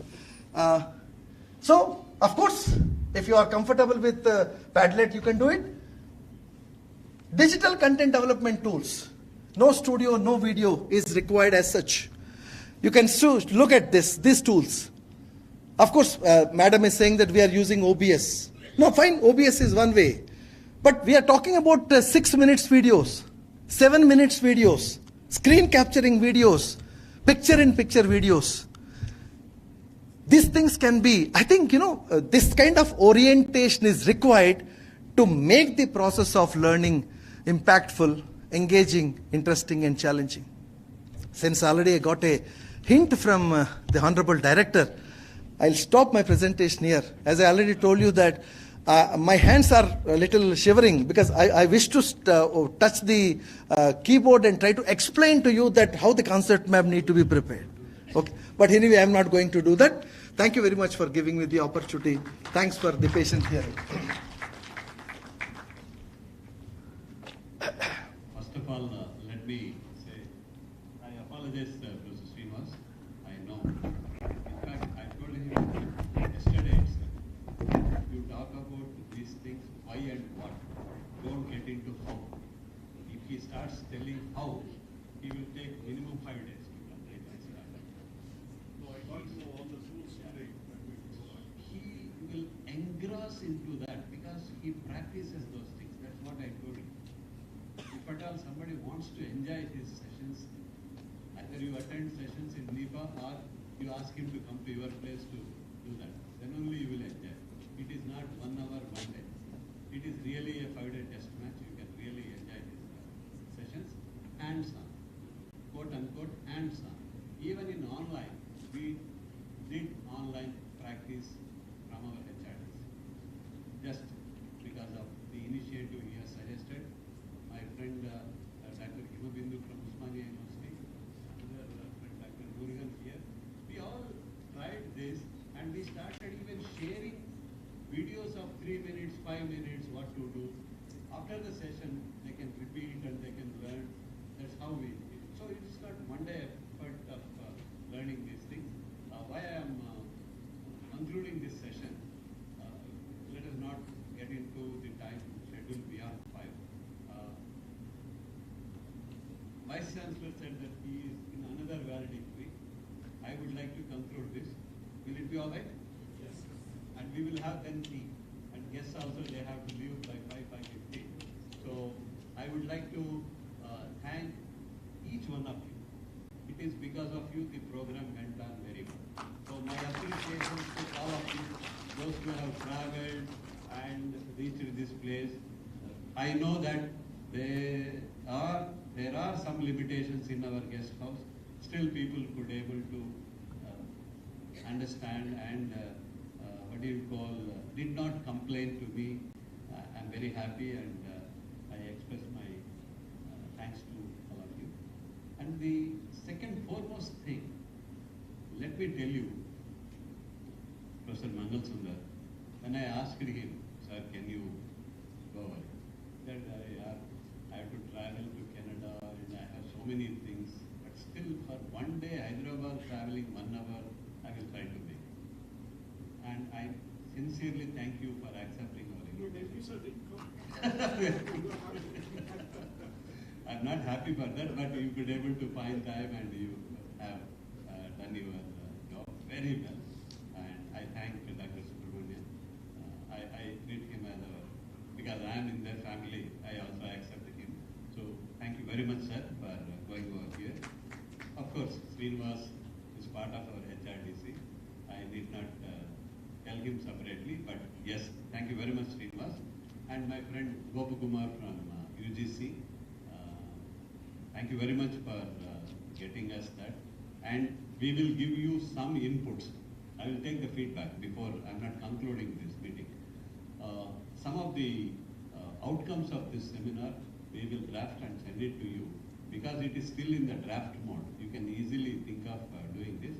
Make ABC as simple as possible, please. And credit transfer also. Somewhere down the line, UGC also should issue a whip and say that this is what. Full stop and do this. From this date you should do this, come and do it. Right? Don't give any open-ended letters in this direction, then it will work out. Right? So before I conclude, may I have 1 or 2 people to give the feedback? Don't go on thanking us. Say critically what you have learned, what you have understood. Any 2 participants. The house is open for you. Any 2 participants. Correct? What happened?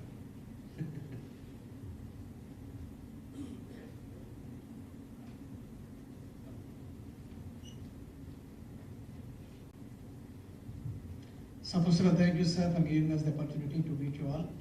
I have a couple of points to share with you all, sir.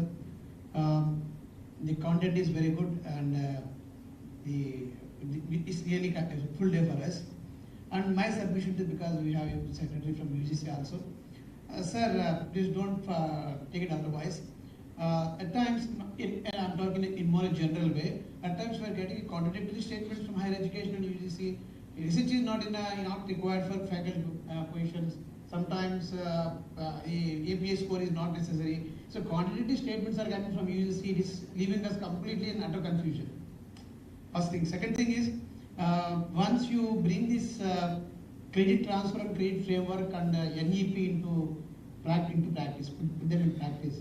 The first thing that comes in your mind for all the colleges, particularly I am from a university which is having around 190 affiliate colleges, out of which 32 are autonomous colleges, autonomous given by UC.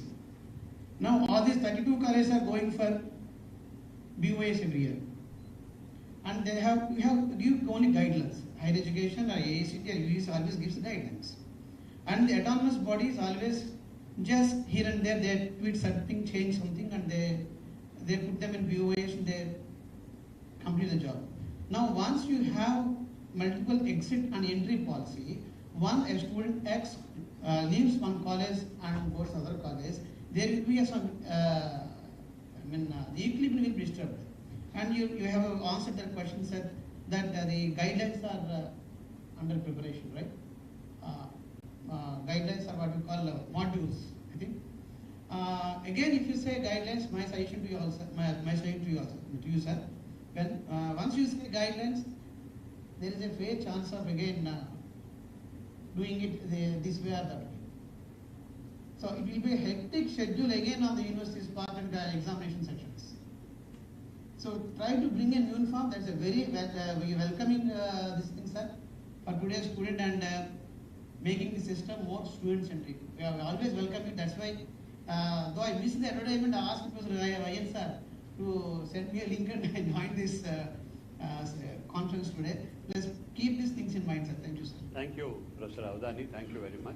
See, it is the question of guidelines preparing for faculty recruitment. They are, yes, uniform. Here and there may be some, conditions. Once you are in university system, you are supposed to follow university UGC norms. That's it.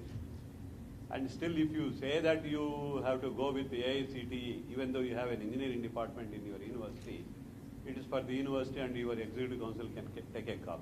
Neither UGC nor AICTE will give a reply to that, right? The second part is, with respect to multiple entry, multiple exit, we have already discussed, and I can explain you again and again. Things will not be that difficult when we actually start seeing people, right? Don't be in a hurry to. Thank you, sir. Good evening, everybody. I'm Dr. R.T. Bede. I belong to the same faculty to which Professor Mr. belongs. I met him in 2015 as a participant of my short-term course he conducted in the same HRDC. And I think I heard Professor Srinivas also there in 2015. What the merit of this seminar has been to me, this seminar tried to make the things as simple as possible. Because UGC circulated so many circular notifications, we read them on website in print, but the question remains there, how to do it? Because each and every question that raises in my mind or in our mind, the document can't answer. We need those people who have played some instrumental role, who have many sittings, many meetings on those issues, and when they come face to face with us, as ma'am asked so many questions that my dear colleagues who were sitting behind me, they also raised the question. So, in that regard, this seminar served its purpose. But sir, I'm grateful to you. The best of the professors present today, you have been there. You took initiative. But this is beginning only. Much more need to be done. This is only beginning, and I'm very happy and I'm confident that Professor Narasimhaju will be doing it and taking it ahead. Thank you very much. Thank you. Thank you very much.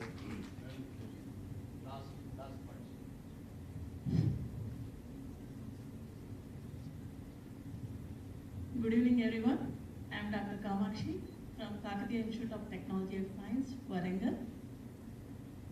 Of course, sir said not to say thanks, but I thank everyone and especially professors because from the morning it is we are learning, we have a great experience. But one thing I want to say that of course we learned a lot from our childhood and still learning and we are teaching. But now I think this is an era where we are going to change the next generation mindset regarding the education system, because what we thought while we are studying, okay, we are not able to change. Suppose as a student, I have some other interest, but that time it was not possible. And now we are providing our students a chance to learn different courses in the education system. So definitely this will give an opportunity to the students, and it will change the mindset of the parents, students, as well as the society. So yes, of course, this is the beginning, and and all of us are in the same status now, I think so. And policies to be updated. So regarding this, I want to say only few lines that regarding this workshop, that during this change, हम सब लड़खड़ाएंगे, गिरेंगे, उठेंगे, फिर गिरेंगे, फिर उठेंगे, पर चलना जरूर सीखेंगे. Thank you. Thank you. Thank you, sir. For the people who cannot follow Hindi, yeah, it's very nicely said. And while walking, we may fall, right? Again, we will get up, start walking. Again, you will fall, but continue walking. Right. The same thing, and I don't know how many of you understand Telugu ikkada. వీలైతే పరిగెట్టు, లేదంటే నడు, లేదంటే పాకు, ఆగిపోకు. That's all. Right. Thank you. I think we keep on talking like this, and thank you very much. Anything you want to say, sir? I really want to wish all of them very well. Yes. I wish all of you very well. Most important, please stay active. Teachers may retire from workplace, but they will never retire from work. Please understand. Okay. All the best to all of you. Yeah, good evening, sir. Thank you so much. We are extremely happy to interact with and learn from, yes, at the age of 66 years, Professor Mangal Sundar, sir. Very inspiring session. Thank you so much. I thank Dr. Gopu Kumar Garu from UGC for spending a lot of his precious time to share his knowledge. I am really thrilled to learn from Professor Subramanya. Amazing, sir. RVRR Bangalore, you are setting a great example. We will consider this model as a role model, and we will definitely come up to your expectation. We are from KITS Warangal. I am Dr. Narendra Reddy, Head of the Department Mechanical Engineering. Thank you so much, K. Srinivas, sir. Really amazing, inspiring session. We are really enjoyed your learning. Thank you so much. He has done my job. Vote of thanks. Right.